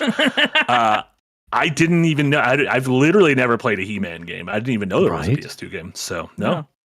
Yeah. It's funny because even in the PS2 era, it would feel like, man, we're a little ways from like He-Man. Like, does anyone care about this? And it's funny that we're now like 25 years past that being like, man, we're a little ways from He-Man. I wonder if anyone cares about it. Yeah. I mean, Bezos has saved many a property from extinction. I mean, the counterpoint to that, though, is that Bezos is kind of like a cat with a laser and gets very distracted very easily. Where it's like he brings back the Expanse, and it's like, what? You mean we're going to have unlimited budget and complete freedom? It's like, yeah, I love you guys so much. I announced at the NASA conference that I'm saving your show. By the way, your show's cancelled. It's like there is a real sense that, like, as soon as his attention wanders in any direction, as is wont to do by a billionaire, the actual responsible person in the room is like, cancelled. Like, you're just waiting for him to turn his gaze away from Rings of Power, you know? I just Yep. The ISR on. B Smalley, thank you so much with a pair of donos. Did y'all dig any of the other toy commercial shows / movies like Transformers, Thundercats, etc.? Also, are there any other trends created by changing laws? I think that's a completely separate thought. Are there any other trends? No. Well, because the idea is the reason why we have the Transformers or He-Man or a lot of the shows that we grew up in the 80s is because Ronald Reagan dismantled laws about advertising to children. Yeah, sure. And so what better way to advertise your toys to children than to lock them into watching them for 30 minutes? Half-hour commercial. Yeah. Yes. By the way, I think that is an incredible question. Trends created by changing laws. I'm sure there's an answer to that. I cannot think of it off the top of my head. In like 5 years, there'll be a bunch of Screwworm movies about how Screwworm ruined everyone's life. I mean, the obvious one is like tax incentives and the way that like tax incentives, which are technically laws, encourage like production to move in particular directions and how they lead to like stuff like Atlanta, like making itself a tax haven for film and television production, dramatically altered the way the TV and film looks because it's all now shot in a green screen in somebody's garage in Atlanta. The other non-boring answer to that is like Quibi. We all remember Quibi, don't we? But Quibi exists because that was a way to get around loopholes around minimum wage for like union workers, where if people who work on films and television have to be paid set rates and have to earn residuals off the back of it. But if your media happens to be hypothetically under 5 minutes long and not shot in a conventional film format, you don't have to adhere to the same labor laws that you would if you were making a film or TV show. So those would be the kind of two big examples that I suppose along those lines, the reliance on post-production, the reliance instead of having a costume designer work on your costume and get that good, we can instead just put them in mocap suits, do the costumes in post because visual effects artists don't have a union. Yeah. Yes, that's fair. I'm trying to think of like other rules. I guess like, you know, the horrible Twilight Zone stuff, which led to the child labor laws, which is why every child in a TV show is now played by twins. Is because but in order to split the workload, because you can't have the kid on set for a full day, so you hire twins because you got a replacement you can swap in. In terms of like the 80s stuff, like I think we all mentioned we like Bumblebee. Bumblebee is like a legitimately good movie. I don't like them, but I kind of have grown to grudgingly respect the Michael Bay Transformers films for being like what they are. Like the Lindsay Ellis, like trying to understand the auteur theory of like the Transformers films. But like the Transformers films are like so fascinatingly like a window into the way that a man sees the world, that I like cannot look away from them. They are like disgusting and unsettling, and they feel like they'd be sticky if you touched them, but they are still undeniably themselves, even as they are like chugging neon green energy drinks and smashing the cans on their foreheads. You're like, well, you are you. Like, I gotta give it to you, right? Yeah, I wasn't a big like I was never a G.I. Joe kid or anything like that. Transformers, like any of that stuff. Like as a kid, I liked the like Star Wars X-Men and Batman. Like those are my things. So which I don't think quite count as, despite having massive toy presences in the 80s and 90s. I kind of put in a slightly different bucket than those other things. I had a guess soft spot for the TMNT. Ninja Turtles. There we go. Yeah, I like the original movies. I really like that last one, Mutant Mayhem. Yes. I thought that was good. That was inexplicably great. Like that was King and Commoner. We shouldn't be surprised. It's so upsetting. It's so upsetting that we have to be surprised when something is good. I had to reach into the bag and go, I respect the vulgar auteurism of Michael Bay's Transformers films when answering that question, Jack. I'm allowed to be surprised that the Turtles movie was actually good. But I'm just saying it's sad. Shout out to Sir John Arbuckle in the comments saying I need to watch Bay's Pain and Gain. Michael Bay being a low-key fan of the Coen brothers to the point of putting Peter Stormare and Steve Buscemi in Armageddon is one of the most interesting things about him. If ever I am left completely unattended, I do think that Michael Bay Coen's intersection is a video that nobody will watch, but will escape my head sometime. Love it. Listen, we're all about those nevergreen ideas.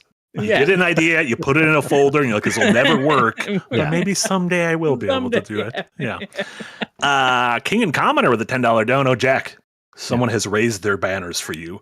I hated this movie. It kept making fun of characters when they would be the silly action figures they were based on, and then undercutting them whenever they had a chance to finally look cool. Thank you, King and Commoner. Thank you. I will say, being with me. I liked all the goofs about the names, about everyone's dumb He-Man name being what Prince Adam called them because he was a child and just kind of drew them. And he's like, you know what? You're Fisto. You're long neck. Ramhead. You're Ramhead. Yeah. You're a man who rams. I was 10. To me, the names was the cute part. Yeah. I mean, I also like He-Man.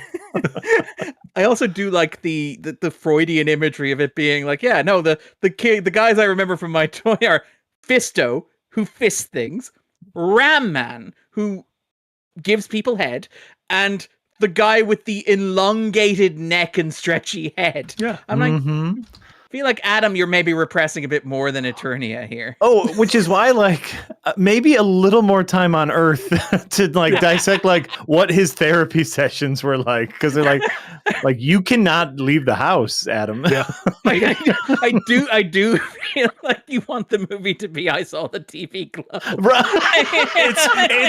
It's him in his pink shirt working at that incredibly depressing Chuck E. Cheese and just screaming as everyone freezes.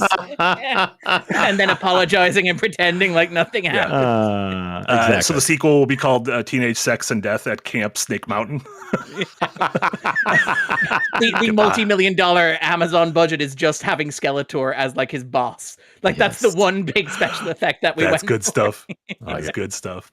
Arthur Crane, thank you so much for the dono. Just wanted to drop some movie recommendations. Power Ballad and I Am Frankadella. Frankelda. I am Frankelda. Sorry. One is the new film from the Sing Street director John Carney. Irishman, right? He's Irish. Yes, that screened at the end of the Dublin International Film Festival this year at the Borgash Energy Theatre, starring Paul Rudd, as you can see there, and Nick Jonas, I believe, is the other guy in it. I thought it was charming. I thought it was it's like Paul Rudd is like a wedding band musician, right? And he comes up with a song and then meets the. Oh wait, you saw the movie? Why the fuck am I just? Yeah, but basically, it's a guy who wrote a song that ends up being appropriated by a much more successful artist, and basically it becomes an attempt to claim back ownership and authorship. Is it what's the tone of it? Comedy, drama, dramedy? It's dramedy, it's a John Carney film, so it's kind of sweet and sincere, and it's funny, but it's also about malaise and about never really becoming the person that you were meant to be, like the older brother in Sing Street kind of vibe. Is the general, and I also loved Once, his older movie Once. That was great. Yes, and then hold on, Frankelda. Do you know that? Begin Again. I've not heard of I'm Frankella. It sounds like the other's the first stop motion feature film from Mexico. So there you go. Oh, wow. Yeah, that sounds great. Nice. I love my little stop motions, so I'll check both those out. Benjamin Street, thanks for re-upping in the Green Gang. Appreciate you. Joffrey of Monmouth with a $5 dono. Speaking of Fisto, Marty, did you ever find Fisto in Fallout New Vegas? Also, He-Man is he, him. That is true. He-Man has his pronouns on his name tag, and it's he, him. I thought that was nice. And I love that everybody was very calm about that, and nobody got really inappropriately mad about it. No one went crazy. I was going to say I didn't find Fisto, but then Eric just threw up a picture of a little robot, and I kind of remember meeting that shitty robot. So I probably met Fisto. Did I meet Fisto? Do you know who Fisto is in New Vegas, Jack? You meet a lot of robots like that. Okay. I don't remember one specific. Wait, is Fisto the one who you can make the sheriff of Prim? Was that his name? Because I remember that robot. Yeah, that and it was really Fisto? exciting when we did make him the sheriff, which was great. Yeah, That might be Fisto. Yeah. Shout out to Fisto. Also, what about Kit Fisto? That is a great point. We never talk about Kit Fisto, the Jedi. Is Jack, he you have any Kit Filoni's Fisto favorite thoughts? character? No, because like Filoni famously has like a favorite. Yeah, I think it may be Kit Fisto, but like he has a favorite character who is one of those. Maybe it's the long-headed guy. Could be Plu Kloon. That's Kiara Kloon. Mundi. You're thinking of Kiara Mundi, who's got You're the thinking of clone head. Yaddle. You're always thinking of No, Yaddle. Lady Yoda. Yaddle. Yaddle. Who's voiced by Bryce Dallas Howard, which I absolutely love. Now, isn't there like the one, and he's got the big head, and he's allowed to have sex or something? Isn't that the big? That's you're thinking of Kiara Mundi. Kiara Mundi. I like He that. Like he's absolutely allowed to bones have down. sex, and Marty's like, I know the guy you're thinking about. Yeah. The whole thing is that the whole Jedi Order, they say you can't have sex, but the secret is you can. They don't care. And Kiara Mundi is the only one brave enough to do it. Make a movie about him. I mean, I do love the idea of being the person at the Disney, like, let's say, Star Wars pitch meeting where every idea is on the table and like, Kiara Money, X-rated, Steve McQueen, Michael Fassbender. You know what I'm thinking. Yeah, Kiara Mundi's shame. I would love that. Listen, I think it's okay to like expand into different genres. What if we make it a rom-com? This is all I'm saying. It doesn't need to, we don't need to make it X-rated. Let's make it a solid R. We get some tasteful nudity and we make it a fun little rom-com. A little force curtain blows. Tell me why I don't like Kiara Mondays. Yeah. Yeah. Oh my God, Kiara Mundi in bed with like Yaddle, a little pillow talk with Yaddle. Right? King Dad, there's thank you your so much for the Grogu $2 origin donut. story. Yeah. That would make sense. He's half Mundi. King Dad, thank you so much for the donut. Why didn't Amazon put Battle Cat in the MGM logo? I didn't like the way the cat looked in the MGM logo, if I'm going to be honest. It didn't even look like a lion. It didn't even have a mane. They did put Battle Cat in the MGM logo. Sound, yeah. Don't they have the sound? I thought they used the sound at the very least. No, and it was the green cat. Yeah. No, yeah. Not for me. What? Yes. Yeah. It was the green Battle Cat in the MGM logo. Keep in mind that Marty's room is so green, he may just register that as like just regular. I didn't watch it in this room. I watched it in a movie theater. Greg Marcus introduced me beforehand. Did you get creepy goth Greg Marcus's evil twin I brother? did. I don't like that one where he's like talking to his looper. Yeah, that was really creepy. Yeah. No, they did. They did have Battle Cat in the MGM logo. I think, Jack, we might have literally watched a different movie at this point. Because I'd bet $100 they did not put it. King Dad says not when I saw it. Neither did I.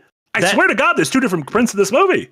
They 100% had it in my screening, and it was because when I saw it, I went I saw it. I would have went, yay! I made a noise. I said Marty starts pulling up the chairs in his screen. King Dad saying green for Eric, green for Mephisto, not green for King Dad or I. Green Cat was here's the thing. I cannot believe that they would have two different MGM logos. I am saying you all missed it. I cannot believe. Absolutely, I could miss it. Yeah. I do love the idea of it being like alpha and beta testing. Like they're like things we need to learn from YouTube. It's like we need to have several different versions. A/B testing for thumbnails. Yeah. It's like, or Francis Ford Coppola in the editing room of every theater being like, well, let's see if I can mix these up a little bit and if people like that. Gelden, thank you so much for $5 dono. Too long. Excuse me. Jesus Christ. Too long. Too long. I considered going to see Masters of the Universe to support the movie, but 140-minute commitment plus trailers is a big ask for me. To me, it didn't feel long. Some movies, some 2-hour movies feel long. Some 2-hour movies feel very short. It didn't feel that long. Kind of moved at a brisk even pace. for someone like me who didn't super care for it. I don't think it felt long. I think it has good action beats. It's lighthearted enough. Yeah, I thought it sung. Yeah, I watched the was it In Blink of an Eye, which is a 94-minute Hulu film from the guy who directed Finding Nemo, and it felt lifetimes longer than this movie. I'm like, why is the new Andrew Stanton movie on Disney Plus? And I'm like, oh. Oh no. Okay, now I get it. Double the fingers. Thank you so much for the €5 dono. Much has been said about the quantity of Chris's in Hollywood, which begs the question: why does the largest Chris not simply eat the other Chris's? Who's the largest Chris? I believe the largest Chris is taking a little break due to health reasons, right? Who's Mr. Hemsworth? Chris? Yeah. Okay. I mean, I believe he's going to be okay. it. He has talked about he has some lifetime illness, and I cannot remember exactly what it is. He is going to be in the new what the fuck Doomsday. Not voting very well. It's voting very well. Right up there with Supergirl. I'll worry about that in December. We're a ways away. It's fine. But yeah, he could probably eat the other Chris's. That'd be fine. 100%. 100%. Yeah. Sussy Guru, €5 dono. Thank you so much. Darren, what's your opinion on fellow critics Kermode and Mayo? Love them both. Kermode is basically a saint. I know that obviously I hold very different opinions from Kermode on many, many movies. But he is like really interesting film critic who, when I was coming up, was kind of the young Turk of film criticism, where when I was coming up, he was the kind of person who would like support horror movies and would voice kind of like, you know, counter establishment takes, which I think is a necessary part of like film criticism evolving and growing, is that every generation you get like the young upstart who exists in contrast to the people who came before. And it is actually really edifying and kind of rewarding to see Kermode go from being the cranky young punk outsider with the twirly hair to this kind of gray-haired institution who is venerated and quite rightly respected for his knowledge of film history. Huge champion of The Exorcist and of the recent is it the Kenneth the movie that's premiering at Cannes next year, is The Demons or but yeah, basically a huge kind of push. The Devils, that's what it is. The restoration of The Devils, of Ken Russell's The Devils. Like a huge advocate for like the restoration and respect of like 1970s genre and exploitation films. So I am hugely fond of Kermode. Mayo I also quite like. Mayo is obviously like a partner of Kermode. I am somebody who probably knows Kermode better on his own, the one person who is like more aware of Kermode than the duo of Kermode and Mayo, but I also like Mayo as well. Yeah. I like mustard, ketchup. Honestly, I'm a big condiment. All the accoutrements. Yeah, all the condiments. Jack, that was a condiment joke. I don't know if you got that. Mayo. Oh yeah, mayo is also short for mayonnaise. I don't know. Maybe in your theaters it's not short for me. I was gonna say, Kurt, the problem with mayo. What theaters are you going to where they serve mayonnaise? Honestly, in Wisconsin, I believe at the snack counter next to your straws and next to your napkins, there's a non-zero chance they have mayonnaise packets. That's probably true. Yeah. What do those cinemas smell? We sell, what a popcorn is, it doesn't smell. No, we sell hot dogs and stuff. Oh, and burgers. Yeah, there was a Masters of the Universe burger that had 3 patties, and I'm like, why do I want to eat this in the dark? It seems awful. So nobody can see your shame. Beautiful. Let's save the rest for after. Let's talk about what other stuff we've been watching recently. Let's kick things off. I want to do a non-spoiler Disclosure Day talk, just because Jack hasn't seen it, and I think a lot of people haven't seen it, and I think some folks might be waiting for VOD for this. But Darren, you wrote a great piece on Monday about Disclosure Day and kind of about Spielberg's career as a whole. But yeah, what was your take on Disclosure Day? Really liked it. I've seen it twice already. I'm seeing it a third time tomorrow night, which is generally an indication that Darren really likes this movie. To put it in context, like I'm a big Spielberg fan. Spielberg is like a huge part of my cinematic education. I have a massive fondness for him as a filmmaker. I do think that like his last 2 movies, which are like West Side Story and The Fabelmans, are to my mind 2 of the best American movies of the decade. I think they're incredible works. Disclosure Day is for me something of a step down, but it is like, even if it is second tier Spielberg, that is still pretty good Spielberg. Like, what's really fascinating about Disclosure Day is that like Spielberg spent most of his career building towards making The Fabelmans, and I would argue to a certain extent towards making West Side Story, where he had always wanted to make a musical, and he just like could never find the right. He wanted to develop his own original musical, and he could never find the right kind of fit for him. And so eventually, like him just deciding I'll just remake like the musical that I loved as a kid or as a teenager, and I'll just like, instead of trying to reinvent the wheel or come up with a new concept, I'll just go and make this kind of corny 60s musical my own way, and then after that, I'll go and do the 2-hour 20-minute therapy session that is laying out my entire childhood for the world to consume. And I think what's really interesting about Disclosure Day is that like there's a big gap afterwards. Obviously, I think there's a gap of 3 or 4 years, which is quite large in terms of Spielberg's filmography. If you look at his career, it's a long gap between movies. He generally moves at an incredibly quick clip, and there is a sense of like, well, what do I do afterwards? And he's talked quite openly about being like, what do I do after doing The Fabelmans?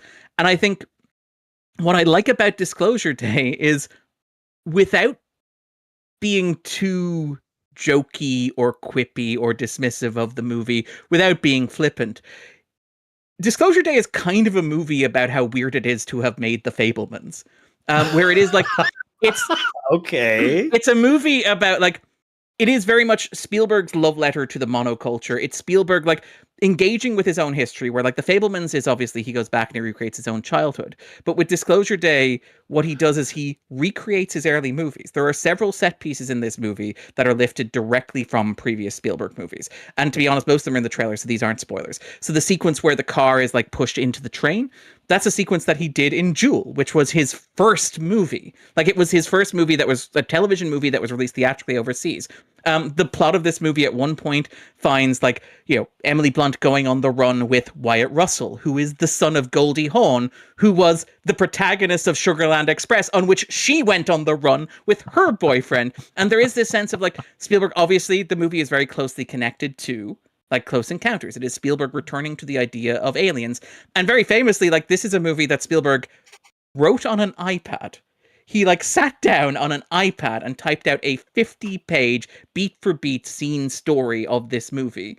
So this is something that like is him processing his own stuff. It's the rare Spielberg movie where he has a story credit. I think there are like 5 of them across the 36 films that he has made, which kind of make it stand out and make it seem special.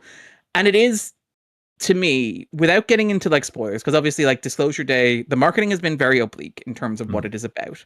The movie wants you to go in as blind as possible. And I think like seeing it for the first time, it is very disorienting. It is a movie that begins in media res with like half of the plot having already happened. I have talked to people who have said that people left their screening to go out and talk to the staff to see if there had been an error and if the movie had just not played the first act in order to get to begin. There was no green lion at the start. Yeah. But it begins in media res with the plot already happening, and it is very much you piecing what has happened and the context for what is happening and why the things are happening and backfilling as the movie goes along, which is like an exhilarating way of making a movie, but is also like can be quite frustrating. But it is Spielberg doing what Spielberg kind of does, which is constructing this kind of propulsive, like roller coaster thrill ride. The 2 movies in Spielberg's filmography that this most reminded me of were Minority Report and The Post. And it is kind of interesting to me because it feels like Spielberg meditating on himself, where he has done the hard work of like putting himself on screen with The Fabelmans. And now he's being like, well, I've looked at Spielberg, the person. How do I process Spielberg, the institution? Where the plot of this movie, without getting into spoilers, without getting into specifics, without naming details or revealing major plot points, the movie centers on the idea of, is there anything in the world that is big enough that would get everybody on the planet to stop what they're doing, pay attention, and think about the world in which they live and their relationship to one another? Is there anything that would be so impactful that no matter what you are doing, no matter what crisis is happening in the world, you would stop and just observe and watch it? And to me, for Spielberg to make a movie like that is kind of beautiful, because Spielberg is or was the American culture for decades. Spielberg was synonymous with American movies. Spielberg was the monoculture. He's a director that, like, for people my generation, when you hear the word director, you picture Steven Spielberg with the baseball cap, the beard, and the glasses. He created many of the greatest movies of all time, many of the most successful movies of all time. He was responsible for television, for theme parks, for video games. He had a kind of hold on the culture that is unimaginable. And so many of Spielberg's movies after the 90s, after he's won his 2 Best Director Oscars, like Minority Report, like AI, like Ready Player One, even, goodness forbid to name a bad Spielberg movie, but they're all about this idea of Spielberg having the anxiety attack of, I didn't want this. I don't want this. I don't want to be the culture. Why am I the culture? Isn't the idea of like film and television and wonder and awe and Spielbergian spectacle, isn't that terrifying? Like, so much of the subtext of Spielberg movies after 2000 are like, isn't it freaking terrifying what I do? If you stop and you think about, like, I take images from inside my head, I put them on a screen, and millions of people sit in dark rooms, watch them, and have them imprint on them, and inform their childhood and their life and their taste and their culture and how they process information. Isn't that, like, strange and weird? And what's really interesting about Disclosure Day is it is all of that, but it is also like, but we also live in a world where the monoculture no longer exists and we no longer have a sense of shared consensus reality. And actually, while I was very anxious about the idea that I was the monoculture for 2 or 3 or 4 decades, wouldn't it kind of be nice if I could be the monoculture again? And wouldn't it be nice if we all had like a shared consensus reality? If we could all go into a dark room and just stare at the screen and process the images and have a shared experience, even if, for me as an artist, me being the conduit through which that shared experience happens is deeply uncomfortable and deeply awkward and unsettling and scarring and traumatic. Don't I also kind of wish that we lived in a world where that sort of communion was possible? I really liked it. I found it very moving. I found it very thoughtful. It is incredibly messy. It is incredibly shaggy at the edges. It is very much like men will literally make a Disclosure Day rather than go to therapy as a movie goes. Its internal logic is like loose, to describe it charitably, but I also found it like achingly sincere. I found it very much in this is a man who is grappling with like his effect on the culture, but also the loss of like the culture that he understood. And I found it very hard not to be moved by a lot of the movie. And what I found really interesting is that, like, after seeing The Fabelmans so much, like, Spielberg is a director who's been analyzed and discussed to death. Everybody, like, even before The Fabelmans came out, everybody like knew the shorthand on Spielberg. Oh, his parents got divorced and he never got over it. Oh, his dad was absent and he never got over it. Like, everybody understood like the beats of like the Spielberg psychology and the way that they were reflecting the art. But the thing about The Fabelmans is The Fabelmans just like unlocks even more of that, where you're like, oh, that's why there's a monkey in Raiders of the Lost Ark. Oh, that's why Cate Blanchett's hair looks like that in Kingdom of the Crystal Skull. Oh, that's why Christian Bale gets slapped like that in Empire of the Sun. And it's really interesting to see Spielberg make a movie after The Fabelmans where not only do you know all of the tricks and all of the internal psychology and everything that is informing every choice that he is making, but he is also aware that you have seen The Fabelmans and you're aware of the reasons he's making it. So there's this kind of really playful kind of like earnestness to the movie that I don't nakedness perhaps is the way to describe it, where like Spielberg, who has long been accused of being like manipulative, of being sentimental, of infantilizing the audience, where like he is a magician who has shown you how the machine works, and Disclosure Day is him going, but can I still pull off the trick? And I don't know that he can pull it off as well as he used to, but it lands where it's supposed to for me, and I'm kind of impressed by that. Sorry, that's my long rambly trying to make sense of a movie that I have seen twice and I'm still wrapping my hands around. You have just gotten me incredibly excited to see this movie, is what I will say. Waiting for Jack to show up next week and go, man, it's fine. It's no testament of Ann Lee. You don't need to bring that movie up. Why do we need to bring that movie up? We did such a good job.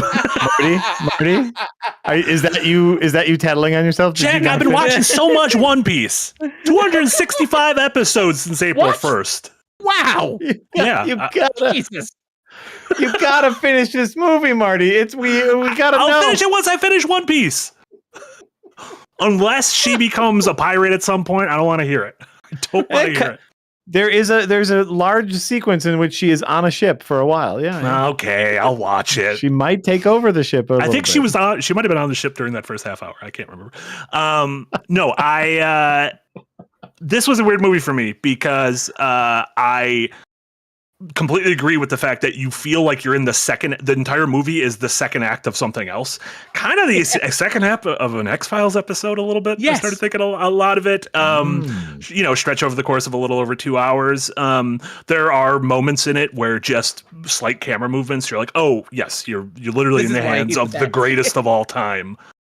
Doing this, like this is out of control good. Nobody I will say the car like Spielberg. Oh my god, holy shit. Just the point of view changing in the car, absolutely nuts. I will say on viewing, the movie left me pretty cold in terms of kind of what it was communicating, and the fact that they were being kind of so secretive, it seemed like, about like we don't want to reveal the third act. When the second I started watching it, I was kind of like, I wonder if X, Y, and Z is where this movie's going, and it just does. And I'm like, well, it didn't seem. I don't know. Like it didn't seem like you needed to be that secretive. It just kind of seemed like like a normal movie. I will say on reading your column from earlier this week, Darren, I appreciated the movie more after reading that, which I think is good film criticism, is kind of being like not being able to really calcify your thoughts or see from a certain point of view until you're able to do that through someone else's, writing, and you being able to do that and putting it in the context of the rest of Spielberg's career, not just in comparisons to other movies, but like you mentioned, like his literal place in the monoculture, and it reminded me a little bit of the conversations we were having around Oppenheimer of it almost feels like an apology at certain points for like what he maybe did to the monoculture. There's a moment where like Coleman Domingo sits down and stares at like this movie features two bearded glasses wearing directors who are fighting for America's soul. And at one point, Coleman Domingo sits down, stares at Colin Firth and goes, "You've infantilized people for generations. Yeah. This 79-year reign of terror needs to end." And I'm like, let me just check the birth date on Steven Spielberg. And that tracks. It is one of those things, though, in the theater, I kind of keep in mind whenever I see a movie by one of these, titans of the last 70 years of film, whether it's Scorsese or Ridley Scott or Clint Eastwood or Michael Mann or anything like that.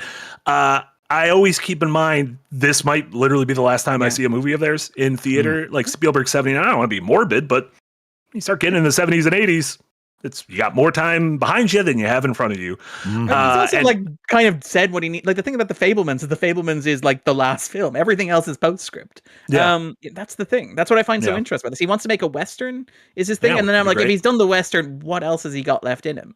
I don't mean that disrespectfully. I don't mean that like, old man feels Spielberg gotta go out to pasture, but I just mean like he's 80 years old and he's got a family. Like, let him enjoy. If the last shot of the Fabelmans was the last shot of his career, that would kind of be perfect. Incredible. But I don't know, Jack. I'm excuse me, curious as to hear what you think about it when you get a chance to see it. But I get why it's not a massive hit at the box office. It's a divisive movie. Like even in the press screening, like, and to be fair, like I like that it is like there are very few people who are in the middle on the movie, which I kind of like. Yeah. Where it's like the takes are either it's the best thing ever or it's the worst thing ever. And I say that like second tier Spielberg, pretty close to being the best thing ever. But like there's nobody who's like, it's perfectly adequate. It's like Fantastic Four, Rise of the First Steps. Yeah, that's about as good as this movie is. Rise of the First Steps. I think he combined the bad one with the other kind of bad one. Fine. The First Steps. The second one's bad. No. The new one's not as bad as Rise of Silver Surfer. It's fine. Or any of the previous four. Yeah, exactly. What else? What else have we been watching? Jack, what have you been watching? You mentioned a movie about possibly some battle cats. I watched. How are you feline about this, eh? Over the past couple of weeks, I have watched exactly 2 movies because I am deep into editing territory and frankly behind on my editing. Because for anyone who's watching this season of Adventures Now, you know that I have 6 players this season and they really like to formulate plans and then not follow through on them. So editing around 6 people talking is painful. But watching last weekend's episode, I was like, man, you make it seem like we're so competent. Everyone's like, they got through those puzzles really quickly. And I'm like, no, we didn't. We argued for 45 minutes in circles until finally doing the thing that we should have just done right from the get-go. So, yes. So that's a lot of my time recently. So unfortunately, I don't get a ton of movie times. I've been continuing watching a little Jujutsu Kaisen, which is an anime that I've been very much enjoying. But I finally crossed something off of my list. Here's my story. Back in 2019, 2020, I forget exactly when it was, is our local art house theater, the Oriental Theater, would have me come there occasionally to introduce films or do a little like talk back after the film about. I had a really great thing. They did a screening of Miami Connection, a wonderful, so bad it's good movie. And gave a little history of the filmmaker, that sort of thing. And so the Oriental Theater calls me up and says, "Hey, Jack, do you want to come and introduce Cats? This was like kind of during its first run in theaters, this so bad it's good moniker going all over Cats. And I said, absolutely, I will be there or be square. And then COVID happened. And so I never, they shut down the theater. They shut down Milwaukee. They shut down the United States of America for a little bit. And so I never got to see Cats. And then, it came to digital eventually. And it couldn't live up to that, so I just never got around to seeing it. But I finally watched Cats. And so I know I'm going to be very late to the party on this. But I think that's a masterpiece. I think it's really bad. Like, I think... I tell you all that lead up to the story because I am someone who watches a lot of bad movies, and the people in film here in Milwaukee know that I do that, and they thought this movie was so bad that they wanted me to kind of give a talk before and after the movie. So I know that this movie is going to be bad, and somehow it's it's worse. It is worse bad than I expected. I am frankly shocked. It is beautiful. It gave you pause. I like how you kind of whisper that. You're like, I don't want to interrupt the podcast, but I really need to say this. Yeah. Right? Sorry. It's, to me, one of the most shocking things is how awkward all of the choreography is, all of the dance choreography, which I know, like Cats, the musical, is supposed to not necessarily be a traditional narrative. It is supposed to be just a series of songs and whatnot. Yeah. But from what I've heard from people who've seen Cats live on Broadway, is the thing they talk about most is the spectacle, the production, and the dance numbers. Mm-hmm. And they shot it like Liam Neeson jumping over a fence, where like one kick takes 17 edits to perform. Thank you for understanding that joke. Yeah. It is remarkably bad in so many ways. Do you know one of my favorite facts or whispers or rumors about the Cats experience? It's not just the butthole cut. You'll notice while watching Cats that some of the cats have shoes and some of the cats do not have shoes. Correct. That may strike you as confusing, and you may wonder why that is.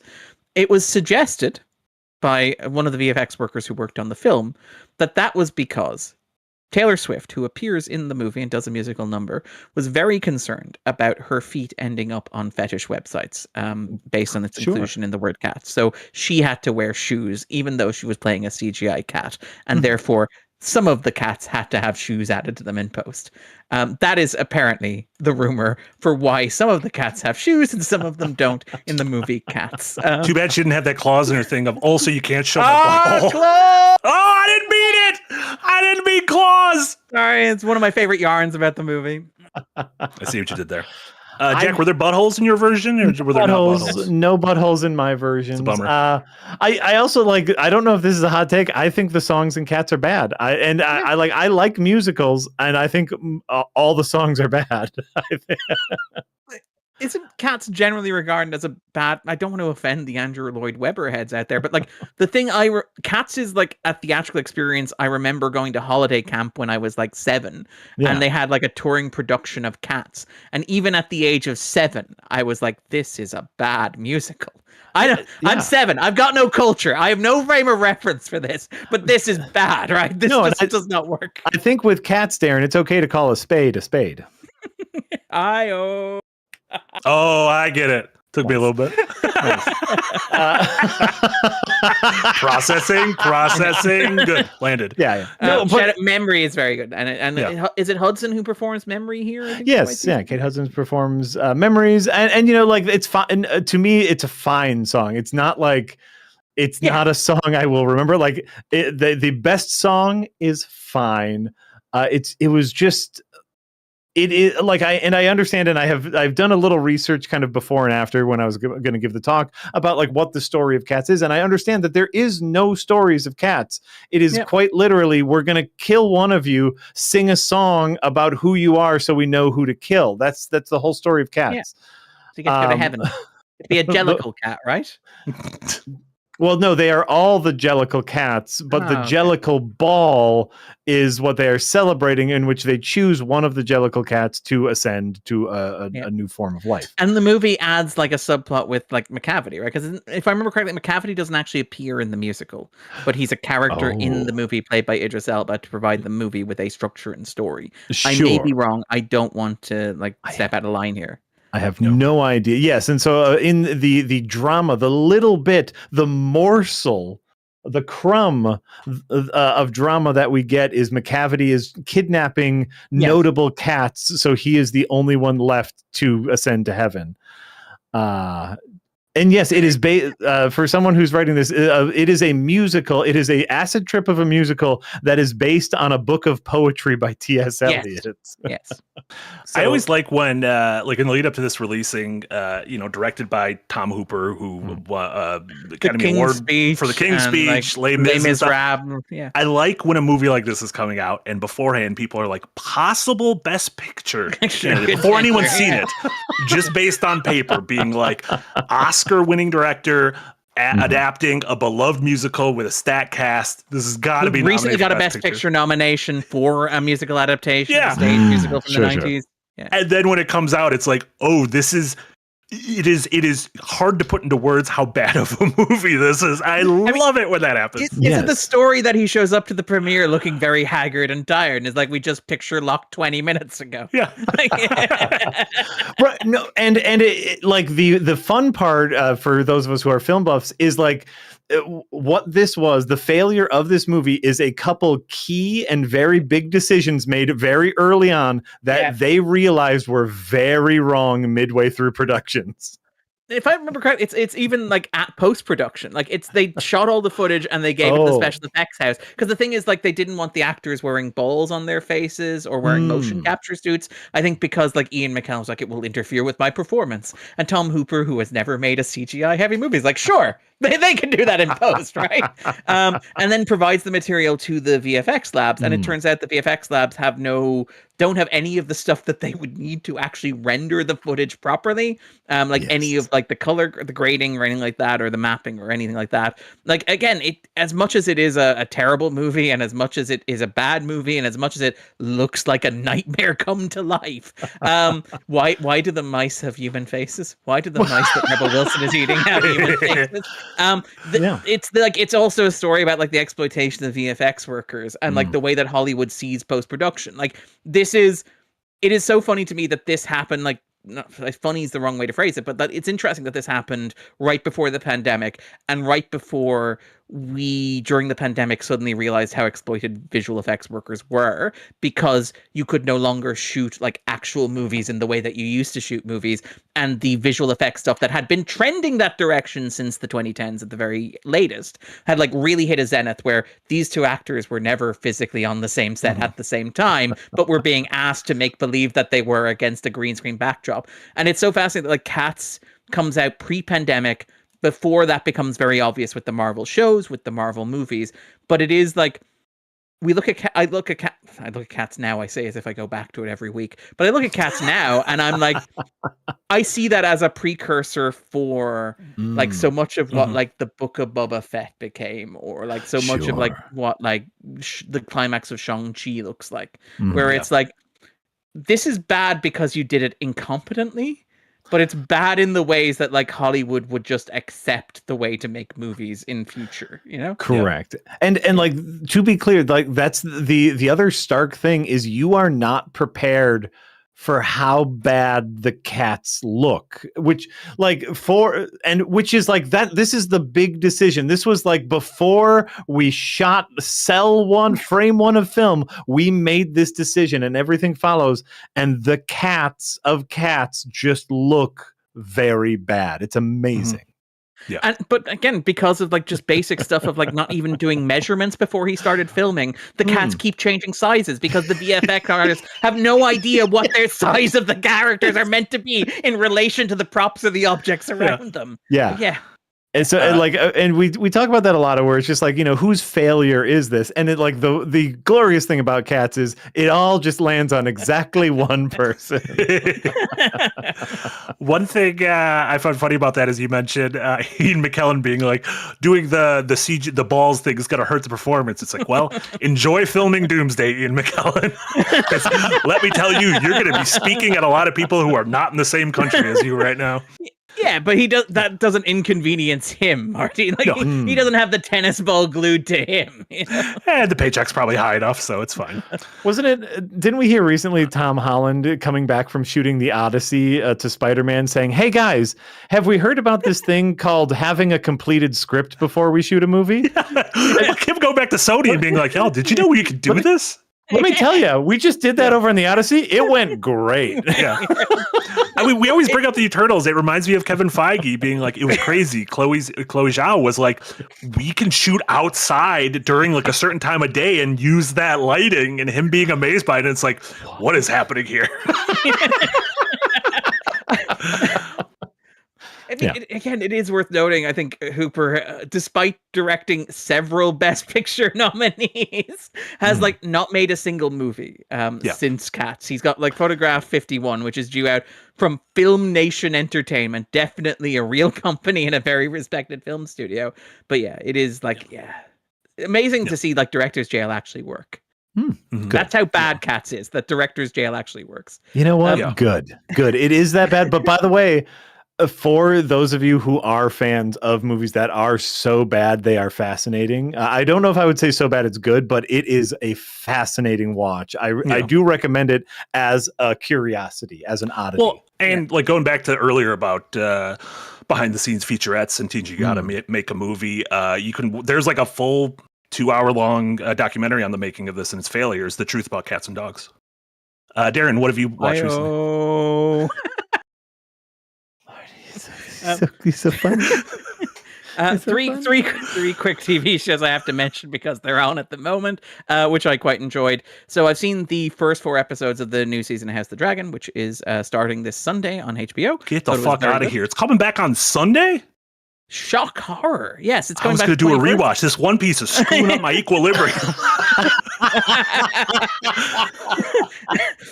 Guess I have to bump Anley down another slot on here. She'll be back. It's fine. But it's really interesting because I mean, I think we talked about the second season of House of the Dragon, and like I thought it was fine, but it's very muddled. It lacks focus, and it kind of doesn't have a clear end point, which is something that we noted at the time, and is something that like is quite clearly a result of like Warner's being like 8 episodes we're thinking this year instead of 10.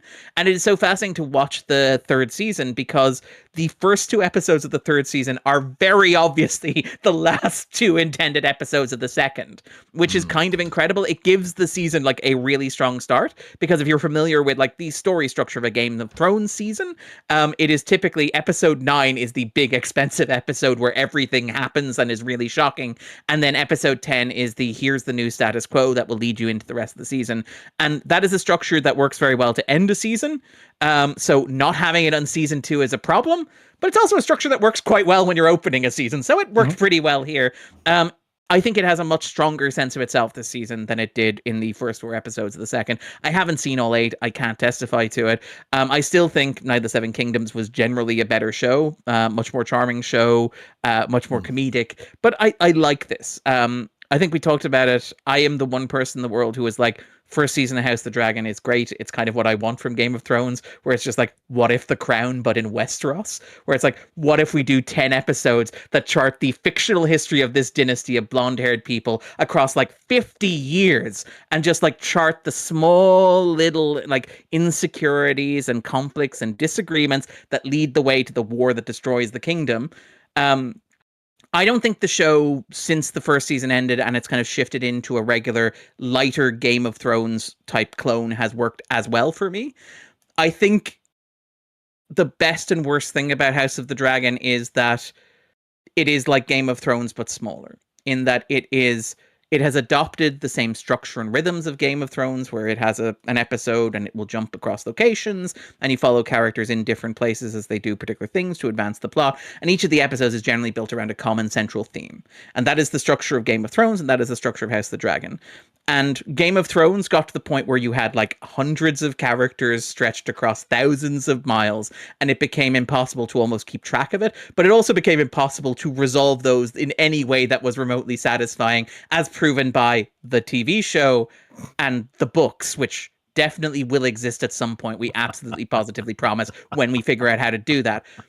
But the thing about House of the Dragon is House of the Dragon very smartly just narrows the focus. It's dozens of characters in a geographically confined location. And that is both the best and worst thing about it. It's the best thing about it because it means it's more likely to be satisfying than Game of Thrones. It has a much tighter focus than Game of Thrones. It is always clear in what it's about, and it's always clear in the direction that it's building, in a way that Game of Thrones kind of wasn't. And the Game of Thrones is kind of like, we're feeling it out and we'll figure it out as we go. And one of the great issues with Game of Thrones is trying to get all the plot threads to line up in the right way to make them fit in a way that is technically impossible. Whereas House of the Dragon has a much tighter focus, much narrower cast, and therefore that becomes a lot easier.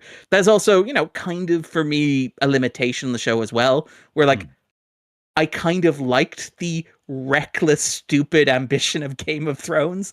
I really enjoyed the reaping part of it, where it's just like, so much stuff is happening. This is incredible. How are we ever going to resolve any of this? This is so great. Where I was kind of like, I kind of admire the feckless, throw it all to the wind passion of this, even if it's very clear that none of this stuff is going to land where you want it to. Whereas House of the Dragon doesn't have that level of ambition. So it's kind of, it's pros and cons. I enjoyed it. It's a very well produced, very well acted show.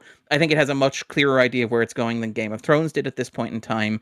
I think it has a strong idea of what it's about and what it's doing. I think it's a marked improvement in the second season, not as good as the first. Second show, just to mention, is the My Adventures with Superman, which launched, I think, last Sunday. A third season. Incredibly charming show. A really fun reinvention of the Man of Steel. For those who aren't aware, it's an animated TV show that is animated in the style of Japanese anime. So it's very playful. It's playing with like ideas around what it means to adapt something like Superman for a younger generation, but also in a style that is not inherently American. What happens when you take a quintessentially American idea, like a superhero in general, but Superman in particular, and like filter him through a lens that is not the traditional lens through which Superman is seen? I find it incredibly charming. Lovely cast, lovely premise, great sense of fun. And this season, they are doing a take on the reign of the Supermen, which for those nerds in the audience is what happened after the death of Superman in the comics, where Superman dies in the comics and then 4 replacement Supermen emerge, and they each try to like fill a niche that was left absent by the Man of Steel. I can't really talk that much about the overall plot of the season aside from the fact that it is doing that. And it has a very clever, very original take on that, which I find really interesting. And I think it's quite well executed. I think it has things to say. I also just had a big old smile on my face watching it, which is what you want when you're watching an animated show. And then the other TV show is the 10-episode prestige television adaptation of Cape Fear, which is now streaming on Apple TV Plus, which stars Javier Bardem as Max Cady, filling in for Robert Mitchum and Robert De Niro. It has Amy Adams stepping into the Gregory Peck and Nick Nolte role, and it has Patrick Wilson as her husband. And like, this is one of those great, this meeting could have been a memo. In fact, this meeting was a pretty good, like 1 hour, 50-minute movie twice type premise, where for those who are not aware, like Cape Fear is very much in the style of Presumed Innocent, very much in the style like American Gigolo, very much in the style of like Fatal Attractions, like the current wave of adult screen prestige television, adapted from, in this case, a 90s pop boiler that was itself adapted from a 1960s pop boiler, which was itself adapted from a book. But it is the story of a lawyer who finds herself, in this case, targeted by a former client who she defended, but who feels like she did not defend him to the best of her ability.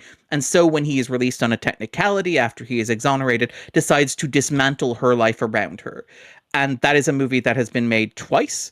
I think both versions of it are very good. I actually really love the Scorsese version with like Nick Nolte as the lawyer and Robert De Niro as Cady. I also love the Simpsons episode Cape Fear, in which they just straight up remake the movie with Sideshow Bob in the role of Robert De Niro. Yeah. I think like those are like benchmarks or hallmarks of 90s culture. But the basic premise of Cape Fear is that it is a suspense machine, and it is wound incredibly tight. So it running about 2 hours is the perfect amount of tension and release for a premise like that. When you take that premise and you stretch it across 10 whole hours of media, and you have to find a way to allow Max Cady to terrorize this family in such a way that both suspense is raised, but also they cannot immediately have him shot, arrested, or sent back to prison for at least 9 episodes of the show, you run into a great deal of, well, we have to invent, his daughter. Let's say he has Max got a daughter. That's a whole thing. We can have a whole subplot around that. What if we bring back an actor from the original thing and they're playing a different role? What if Max Cady has like a stalker or something? Like there's a real, we gotta fill 10 episodes of television of this show. And like, to give credit where it's due, I think it starts very strong. I think the first episode is legitimately really good. I think the 3 central performances, which are Bardem, Amy Adams, and Patrick Wilson, are also very good. And I think that as it gets into the home stretch of the season, as it begins kind of whittling down all the like little threads that it's had to pad out to get to this point, it becomes like quite propulsive and quite compelling viewing. But it does really suffer for being like a 10 episode season where like the middle 6 or 7 episodes feel kind of absurd and feel like in a way where you're just like, you guys are just inventing wheels for yourself to spin. You're not spinning wheels, you're building wheels and then spinning them, which I found like quite frustrating, which is a shame because it's an incredible pedigree. I think it's like, it got a really good start. And I would actually, to be honest, I would kind of like to see a 2-hour movie, even readaptation of Cape Fear, but just call it something else even, where Amy Adams is like terrorized by Javier Bardem. Like, it's a premise for a movie, not a streaming TV show, which is a shame. It's a little frustrating. Which honestly, a lot of Prestige era 1-season miniseries shows feel like that. This feels like why is this 8 hours when this could have been in the 90s? This would have been a 2-hour thriller that ended up being one of the 10 highest grossing movies of the year. Yeah. And we're generally quite fun and we're generally great. Like, again, it's the idea that like mid-budget filmmaking has migrated to television, except now it's IP as well, which is very strange. Like, it's a really strange like bleeding effect where it's like, first we killed the mid-budget movie and we navigated it to television. It's like, okay, well, at least the mid-budget movie lives on in television, I guess. Like, no, now the mid-budget movie on television also has to be an IP play. Like, what? It's like, hope you're ready for the presumed innocent shared universe. And I'm like, I don't know that I am. But yeah, episode 8, he meets the single white female. Oh no! But you say that though, like presumed innocent, like, which is a good show. Like, it's an enjoyable show. It is, I think, suffers from the same problem of being a bit too long and overstretching and overextending itself. They're bringing it back for a second season as an anthology show. At which point you just call it something else and just like. Don't have your first season be an adaptation of a movie that was perfectly paced at 2 hours. In terms of just other stuff I've been watching, just very quickly shout out Toy Story 5, which is opening this weekend. I thought it was quite bad. As somebody who loves the Toy Story movies, like who, for the purposes of like watching, I made a video, but also for watching Toy Story 5, went back and watched the 4 Toy Stories. Like, I am a Toy Story 4 defender. Like, that is my hottest take. Is I'm with you on that one. Really love Toy Story. I find Toy Story 4 incredibly moving. And like, what I find incredibly moving about Toy Story 4 is that it ends in such a way that it's like, just so we're clear, we're never making another Toy Story movie again. And then like Toy Story 5 is like, but on the other hand, the shareholders would really like a Toy Story movie. It is not great. It obviously, we're just past the embargo. Nobody's seen it yet. I don't want to talk about the movie in too much depth, but it is a movie that feels like it exists purely for the sake of existing. And like, whatever you can say about like the Toy Story movies, which have always been like a kind of a reluctant franchise. They've always been a franchise that Pixar has kind of gone back to grudgingly, where like Toy Story 2 happens because Disney say, well, look, if you guys won't make it, we'll make it ourselves and send it direct to video. And so Pixar are like, fine, we'll make Toy Story 2. And then Disney are like, we'd like you to make Toy Story 3. And Pixar are like, we're not fucking making Toy Story 3 unless you count as one of the films that gets us out of this deal quicker. And Disney are like, we could do that, or we could buy you and own your company and make you make Toy Story 3 for us. And Pixar like, fine, we'll make Toy Story 3. And we'll make Cars 3. but we're not making Planes. We draw the line at Planes. We have standards. Planes has to be a Disney original like movie. And then Toy Story 4 happens like after John Lasseter goes and after like the company needs a little bit of a steadying hand. You know, it's part of like Disney's incredible 2019 slate where they have something like, is it 6 or 7 movies that gross over $1 billion at the global box office. Disney has that incredible year of mostly terrible movies and like Toy Story 4 that grows over $1 billion. And here it really does feel like it's like, well, the Pixar originals aren't landing. We had to let go of 14% of our staff. I guess we reach in and we open the toy chest and Toy Story 5 is in there. Because we've also got like Monsters Inc. 3 coming up, Incredibles 3 coming up, Coco 2 coming up. And you're just like, I remember a time when you made like a run of, including Toy Story 2, like 10 of the greatest original movies in the history of Hollywood. Like just back to back to back. I'm old enough to remember that and I miss that. And it's like, I know that is the past and I know that people change and grow. I'm a fan of 21st century Spielberg like anybody else. And it's like, there was a time when Pixar was like, what if we try and we do just original movies? Like there's a run of like Onward, Soul, Luca, and Turning Red. And I don't think those movies are as good as like the great run of like Finding Nemo and Up and WALL-E and like Incredibles and all that sort of stuff. But I do think that they are more interesting than Incredibles 2 or Finding Dory or Toy Story 3 or whatever, or Cars 2 or Cars 3. And it's like, it's just so depressing that we're now in a state where it's like, we're just cranking these things out. And I think what's frustrating about Toy Story 5, without getting into spoilers, without discussing the plot, is just how exhausted the movie itself feels. Where the movie, the movie doesn't feel like it has to justify itself in the way that like Toy Story 4 or Toy Story 3 or even Toy Story 2 did, where it's like, we're going back, but trust us, we've got a reason for going back. It just kind of exists.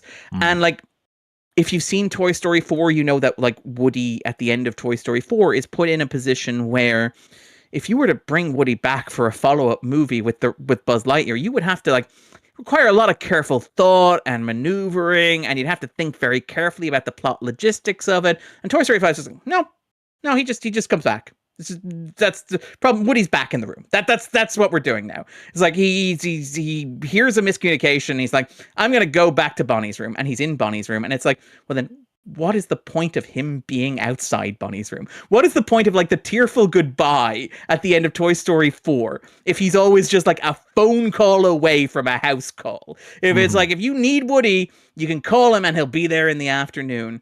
And there is so much of that where the movie gestures at things to say, where the big selling point of the movie is this idea of kids and phones and tablets. The new character is Lilypad, who's played by Greta Lee. I actually think it's a really good performance from Greta Lee, but like the movie has nothing to say because Pixar are kind of the wrong people to make a movie about kids and technology, because they are a tech company that was like at one stage owned by Steve Jobs, who is inevitably associated with the iPad. They ain't coming down hard on the iPad, baby. And they're now a streaming subsidiary of Disney who produce content that is designed to be consumed by kids on iPads. So you're like, they're certainly not going to come back on like cutting down kids' hours of screen time. That would kind of be against the purpose of the brand.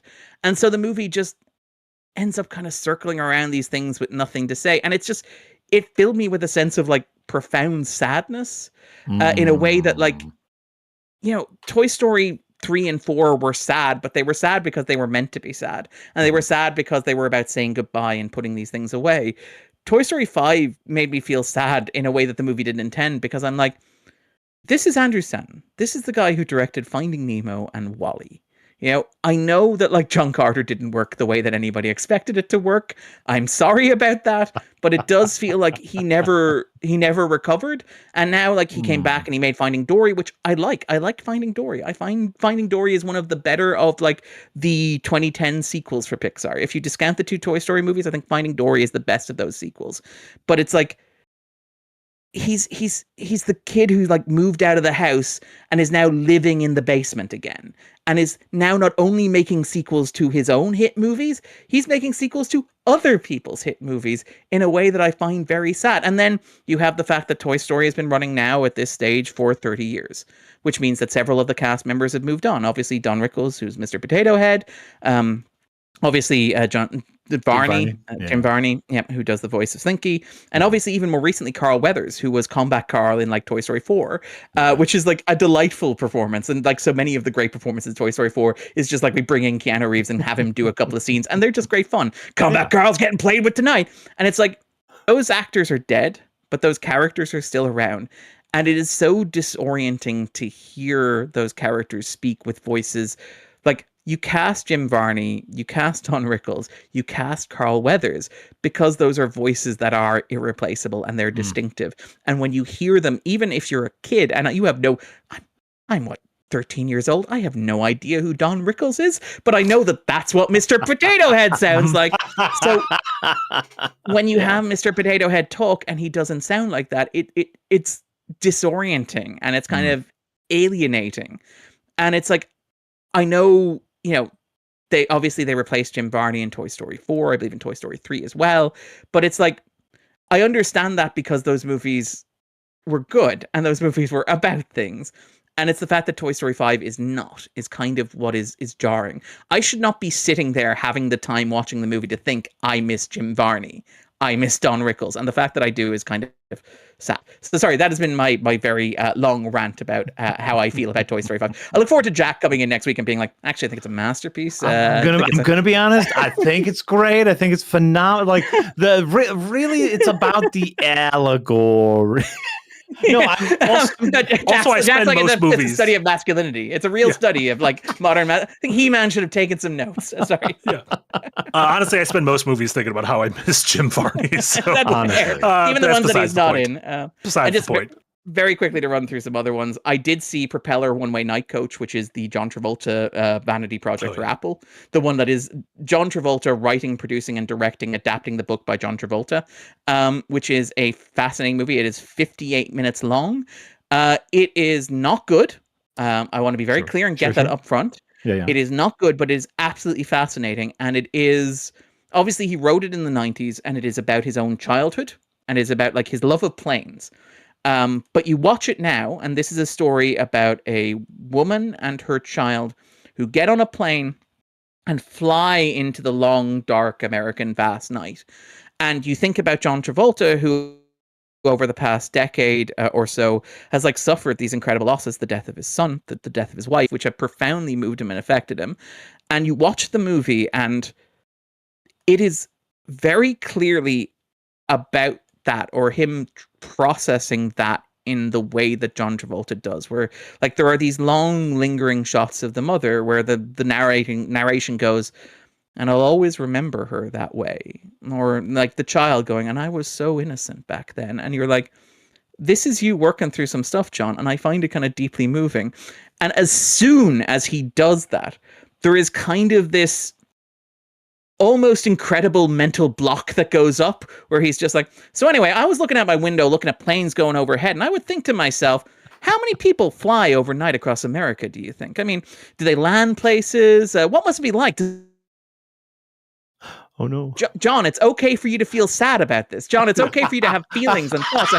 So many people don't know that the design of planes is that propellers are designed in such a way that if one of them goes out, the other three will kick in. I'm like, John, calm down. It's like it is literally a movie where like the character makes best friends with somebody who owns an airline schedule book, and it's like the movie is so insistent that it is not about anything except how much John Travolta loves planes, while very clearly, obviously, being about like how this profound, like this thing that he is navigating, this profound personal loss that he cannot articulate, which is like a really interesting tension where like my heart kind of breaks watching. No, but like it's strangely moving because your heart breaks. Where you're like, this is obviously his way of like articulating this stuff and getting this stuff out, because I can't imagine what that feels like. That's an incredible loss for somebody to have to go through, those two incredible losses, and they clearly meant the world to him. And like you can see every once in a while there is the moment of him like almost acknowledging that in the way that he frames the characters, in the way that he looks at the characters, in the way that it is shot, where it's kind of almost like a Zemeckis movie, where it's like they're getting on a plane and flying. In the movie, they're flying to Los Angeles, but they may as well be flying to, the North Pole or another world or another life or something beyond the world as we physically understand it. And every time the movie seems to almost like come up to touching what that would mean in terms of what Travolta is processing, he pulls back. He's like, by the way, did you know that Transatlantic Airlines actually operated the longest flight in the world, where it was technically in the air for 22 hours? And I'm like, John, that's not what we're doing here. So what you're saying is you're really looking forward to like the Nebula original long form essay style video called Dissecting John Travolta's Autism. Because that's 100% what this sounds like, is him not being able to process deep emotions, but instead talking about the cool thing he's into.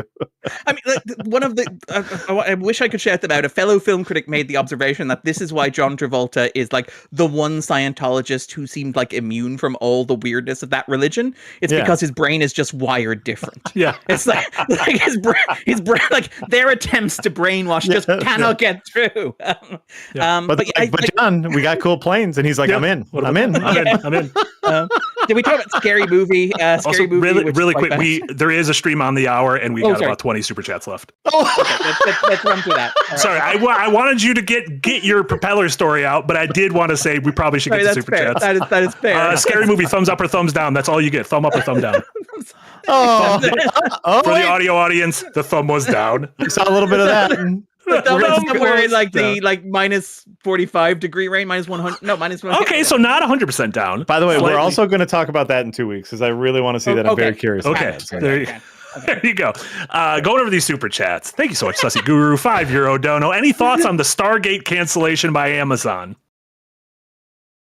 Of two minds about it, where like I like Stargate. I kind of wouldn't mind seeing more Stargate in the world. I like that most of the original production team seem to be involved. As somebody who grew up on Stargate and owns all the DVD box sets, I would theoretically be on board with that.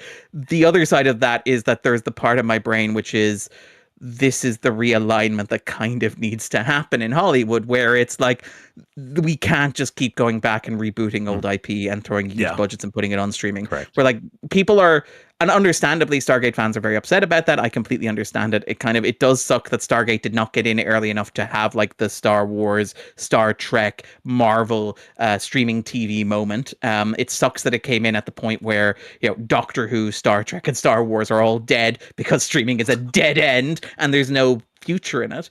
But I do think that like, while I am sad for the Stargate fans, and while I am sad as a Stargate fan myself, it's like the news that the Buffy thing had been cancelled, where it's like, I kind of would have liked to see Chloe Zhao's Buffy, but I also think that this is good for the industry. I think that nature is healing, and I think that this is an unfortunate consequence. It's like the Master of the Universe box office thing, where it's like, I love the movie. I think the movie's great. I think people should go see the movie. I also think that bombing is maybe a sign that things are changing in a way that is ultimately for the better. Yeah, that's a weird, nuanced answer, and I hope it doesn't sound like a cop-out. No, it makes perfect sense. King Commoner, thank you so much for the $5 dono. On another He-Man note, give Orko a real role, you cowards. You gotta save something for the sequel. That's never gonna happen. You gotta save something for that sequel. I quite like the Orko coming in at the end and doing the more you know G.I. Joe thing. Anyway, I thought that was very charming. I like Orko. Yeah. Boo-Ray, thank you so much for a $2 dono. Do you eat your popcorn before the movie or wait? The second Whenever I sit down, I'm snacking. I was going to say, that popcorn is lucky to make it through the trailers. I am in both the popcorn and the bunch of crunch. Its days are numbered the second I sit down. Yeah, I know. You got it. You got to eat, Darren. As soon as you sit down, you got to eat. Yeah, ravenous. Popcorn's great. Geldon, I like Eric's put the timer up. Don't worry, Eric. We're fine. It's fine. Geldon, thank you so much for a $2 dono. Digital Circus, the last act for a future podcast. We were talking that earlier. It's a massive blind spot for me. I just don't know. I understand it's a big thing with the youth. You've seen them all. I've seen all the episodes. My kids are massive fans. They went to see the final episode that turned into a feature theatrical release. A theatrical release that most weekends beat out Star Wars, which is amazing. So I do plan on watching it. I have seen it. I do have some I have some old man thoughts on the Digital Circus. So I don't I don't know if you want to hear them, but we can save that for once I get a chance to see the final. But I do think like it's a very interesting show. It's fascinating, but I also think it is like a little bit on that side of edgelording where they prefer kind of like edgy content over actual substance. But it's the other also just side might of be- the kind of backrooms thing we talked about, where like the backrooms is like weirdly a real movie, where the backrooms is like very much a YouTuber making an actual movie with plots and themes and character, and Digital Circus is very much more of a YouTube modern media thing. Exactly. Correct. Exactly. Yeah. There you go. Joffrey of Monmouth, thank you so much. $5 dono. Fisto was the robot in Freeside. You can let him test his function on you and then hire him as, well, let's just say a go-go dancer. Sounds like you can fuck a robot, which I don't think I did, because I feel like I would remember fucking a robot. I like to say I don't think I did. I'm not entirely sure. It's a bit of a haze. It was during the screen was very Who bright. knows? Yeah. Who knows? Double the fingers. Thank you so much for the €5 dono. I hope the next Second Wind. I hope the next Star Wars movie. You can't do SW to us. Too many SWs. Yeah, there's too many SWs. I hope the next Star Wars movie has all of our faves: Co Bibble, Kit Fisto, Yariel Poof, Frib Slunko, and Elon Sleazebago. Only one of those is fake, but which? I believe. I want to say one of Jarl Proof is like a senator. Frib Slunko might be the fake one. Elon Sleazebago has death sticks. He's the guy who sells the death sticks. Oh, he's the you want to go home and think about your life. Yeah. Yes. I think, CO Bibble, one of them might have a long neck, and then obviously Kit Fisto is the hero of all. So, wow. Shout out to Kit Fisto. Wow. Yeah. Sussy Guru, they're having some big so meetings on Starfighter, right? They're having some very intense meetings on Starfighter right now. How do we get some Fisto in here? Sussy, thank you so much for another dono. Would cats have been better if they looked like the Cassians from Star Trek 4 going full feral? I listen. No, I don't. The how bad the cats look wasn't the worst part. The thing that makes it truly bad is like we just didn't get to see cool choreography. Give us more spectacle. They gave us realistic looking cats in a fantasy made up in like something that's supposed to be absurd and fantastical. It's just too much. Yeah. I do think like just having them in makeup and costumes, like that's the thing with like just adapt the stage musical. Where like even I don't like Cats the stage musical, but the stage cats look better than the CGI cats. Right. Yeah. And leave the buttholes in, you cowards. Leave the buttholes. America can handle a little butthole, especially during COVID. Isn't that the story somebody tells about working at a VFX house, like just arriving on day one, being like, I'm going to be part of the great American art form, and being taken into a room with all the new recruits and split in half. And they're like, you guys are working on Sonic's teeth. You guys are removing buttholes from cats. Get to work. Wait, can I? We can't work on Avatar? Nope. Teeth in the buttholes. Pick your poison. John, thank you so much for the $5 dono. I saw Cats, the Broadway musical on PBS, and thought it was fine. Never saw the movie. There you go. Little Cats. Mr. Mephistopheles. I don't remember if that was his name, but there was something close to there. Yeah. And Skibbleshanks, the railway cat, right? Who could forget Skibbleshanks? None of us can forget Skibbleshanks. By the way, I thought I was good at coming up with stupid names, but I am nothing. Andrew Lloyd Webber, cocaine, and like dancers and orgies and jacuzzis. Jesus Christ! They would introduce themselves and what? You think like Elon Sleazebago is a weird name? He got nothing on cats.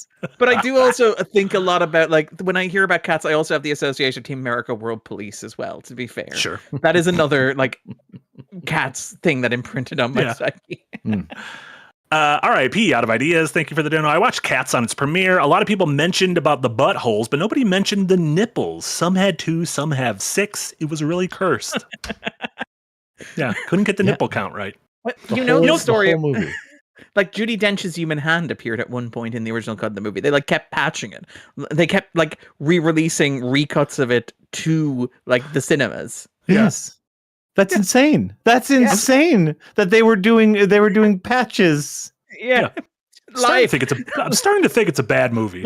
It might just be a bad and then movie. RIP Out of Ideas as well. Thank you for another dono. Also, just got some free time to watch the podcast. Did Marty finally share his opinion of Testament of Ann Lee? I did. We talked about it for an hour and a half earlier. Just roll back and it'll be fine. I believe did you miss a Mopman 43 or something? No, I have it as the next one in mind, so I don't know if I missed it. Mopman, thank you so much for a $5 dono. Lindsay Ellis has a great video on Cats, both the movie and the play. Tom Hooper was also the director of Les Mis and other musical adaptations. Yeah, Les Mis, he directed, and again, King's Speech, which is genuinely one of the worst Best Picture movies of the century, in my opinion, right up there with Crash and Greenberg. My sister studied that for her end of school exam. There's a fun fact for you. Oh, it was on the Irish curriculum at one stage. Yeah, do better. They also put on Les Mis. I'm trying to push them put on Cats to complete the Tom Hooper set, but they won't do it. the trilogy. Yeah. Yeah. Jonathan Griffin, thank you so much on another $2 dono. Has Jack been enjoying season 8 of Game Changer? Season 8 of Game Changer? I don't know. Yeah, the Dropout, right? Dropout.tv show Game Changer, where the game changes every episode. The contestants need to figure out the rules of the game as they play it. A phenomenal show. I'm a big fan of Dropout TV and all the wonderful stuff that they produce there. I've only seen one episode of season 8, which is the try to wake the censors, which is like trying to have the contestants say something that is so vile that they have to censor it, but not too vile that the 3 lawyers they got there would object to it. That's pretty funny. Yes. So kind of riding that line between like, oh, I'm saying something bad enough for that you're going to have to beep it out, but not too bad where these 3 lawyers will say I can't do it. Really, obviously, just really fun. Like, listen, at the end of the day, Dropout, both Make Some Noise and Game Changer, it's just short form improv, which is what I do for my second job. And so I love every second of it. Hell yeah. Love that. Yeah. RIP Out of Ideas, another dono. Thank you so much. What do you think about Fox buying Roku for $22 billion? Also, shout out to Shawshank for making me ask Marty to keep talking about One Piece. Shawshank weirdly on a channel where it is built around us excitedly talking about the media we are consuming, was not happy that I keep bringing up One Piece. But I will keep bringing it up. It'll end. It'll like 9 months from now. I'll be done. It'll be fine. We'll get through this. I believe in us. Fox buying Roku. Are you just leaving it playing while you sleep, by the way? Because that doesn't count. Like, right. Oh shit, it doesn't. I need to go back a couple hundred episodes then. I didn't. I actually completely missed this Fox buying Roku thing, so I don't have any thoughts on it. Yeah, I mean, I don't know what Roku has. Like that cool, like vaporwave cityscape, right? Yeah. And the aquarium background and stuff. And they have the Weird Al movie. Like that's all the Yeah. So I don't know what they're buying. I don't understand it. But it's Roku it's mostly an app, isn't it? Obviously, like it is a channel and it has its own originals and stuff like that. But for a lot of Americans, I believe it is the way that you get into your Apple TV, your Paramount Plus, your at least. Yeah, but I feel like more and more people will either just use their TV or. I think for us, it doesn't really do that much because we're a gaming channel and every gaming device also has that. So, But no, like there was some, again, on the Town, which is the great podcast with Matt Maloney, the former editor of like the Hollywood Reporter. Like he does have like the Roku like representatives on every once in a while. And like their statistics are stunning for like the headline is always, you didn't realize it, but Roku is massive and influential. And it's always the guys being like, look, we know people aren't watching Roku on Roku, but they're still watching Roku. And it's like, are they really? It's like, yes, they are, Matt. Yes, they are. And it does feel like, obviously, Fox, we've talked about this, they own Tubi as well. It is an interesting model of like a studio, as it were, even though they're not really a film studio anymore because they sold that part to Disney, but like a multimedia company that is like trying to figure out how to do old stuff in new ways, where it's like, you're trying to be a kind of a distributor or a platform rather than selling yourself as a studio content provider. I think it's interesting. I think it's probably depressing and don't really know that I want the Murdoch family controlling more media in general, but such is life. There you go. So it goes. My handle's taken with a $5 dono. Thank you so much. School's out for the summer and I'm finally able to catch the rewind live. Thanks so much for the engaging and entertaining conversations. Thank you so much for the kind message. I hope you enjoy your summer vacation. Yeah. That's Nick right. I'm Knoll. going to leave at any time. No. Oh, yes, we do. No, Nick Knoll, $10 thank you so much. Hey, Jack, just to catch you up from the weekend streams, you were voted most helpful in a hedge maze, most likely to be forklift certified, Fair. second favorite in helping to move a dead body, and Whoa. Eric was voted number 1 for live streaming the moving of the body. Whoa. Second most I think helpful. Casey might have more upper body strength than you. And that is why I chose him as Wow. I am not squeamish at all. I was a butcher for a long time, and I'm voted second most helpful. I don't know. I mean, the fact that you're moving the body implies that they're keeping the body in one piece, which is just a bad way to do it. It's just a bad way to do it. Exactly. Yeah. Yeah. And to be honest, I might need to change my answers because these were my answers. I would know the best way to move a body. Are you forklift certified? I am not With a forklift forklift. certified. I have used forklifts. I have used heavy equiment. Uncertified? Uncertified, yes. You're going to get in trouble. You're absolutely going to get in trouble. Really forked, yeah. And then our last little super chat. We did it. I'm so proud of us. Sussy Guru with a €5 dono. Thank you so much. Disclosure Day is probably the only movie I'll watch in cinema this year. I thought it was fine. I like the ramp up there. Incredible. Incredible. Love that. Yeah, thank you all so much. All those super chats. That was great. That was a real fun discussion. Jack, what do we got going on from you? Well, I will be back with Marty and with Jess Hoops on Thursday as we delve more into Fallout 3, having a great time, kind of discovering what Casey would do during the apocalypse. No Adventures Nigh this Saturday, but there you can always watch last Saturday's episode. But so then in 2 weeks, Adventures Nigh season 5, episode 4, which I have been seeing. There have been some concern about like the other kind of NPCs and where they're at. We will find things out in episode 4 where NPCs are. Don't worry, we've accounted for things. Things will happen. Things will happen. I'm glad we got to see Dory's weird buff arms and legs. That was nice. Yeah, that was fun. Not uncomfortable whatsoever. Perfect. Darren, you had a new backdrop go up just before we started recording. I did indeed push back an hour to allow for me to cross the embargo line with Toy Story 5 because we do not necessarily want to upset that company in any way. But yeah, basically, we had a kind of discussion about what the backdrop was going to be this week, and we kind of threw some ideas out there. I think we kind of settled on doing Toy Story and Toy Story 5 in particular. My kind of feelings about Toy Story as a franchise, and in particular, like as a franchise that is tied to Pixar's identity. And so it is a thing that kind of began as like a fairly simple 10-minute pitch of let's just talk about what the Toy Story movies are about. And inevitably, in the way that my brain does, expanded into like a discussion of the entire history of Pixar as a company and the idea of Pixar as this kind of ship that sailed through the stormy waters of like 21st century mass media. It is a video that kind of covers, I would argue, the entire history of Pixar from its foundation in the 1980s through to the present day, maps the highs and the lows of the company and kind of like why it made the decisions it did, why it experienced the change of directions around the time that it did, and like why Pixar movies now are the way that they are as compared to the way that they were in the past. And, you know, I hope it's a good one. I'm very proud of it.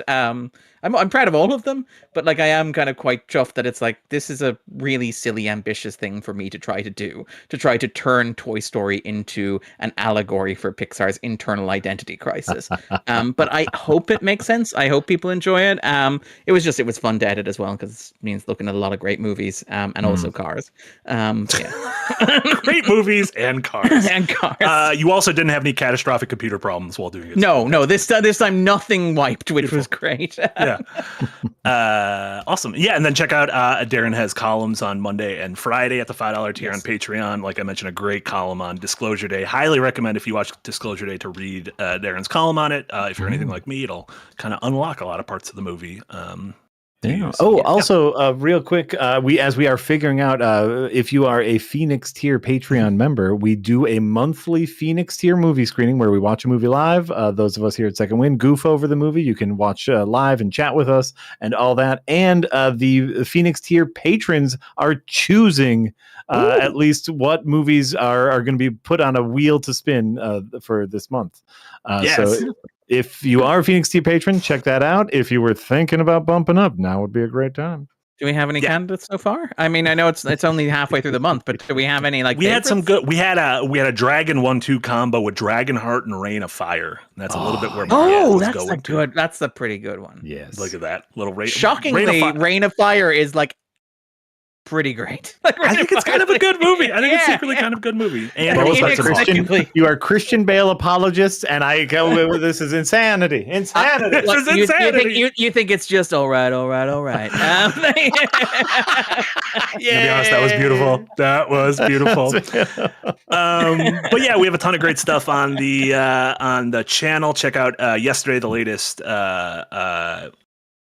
Game Arcadia went up from Jenna and Jesse Schwab. A great episode about that weird, almost forgotten PlayStation reality series, The Tester, which is kind of a nightmare because its whole premise was win a minimum wage overworked job from Sony, right? Which is truly baffling. So check that out. That was great. And then we're gonna have streams and videos the rest of the week every day. We'll have all the normal stuff.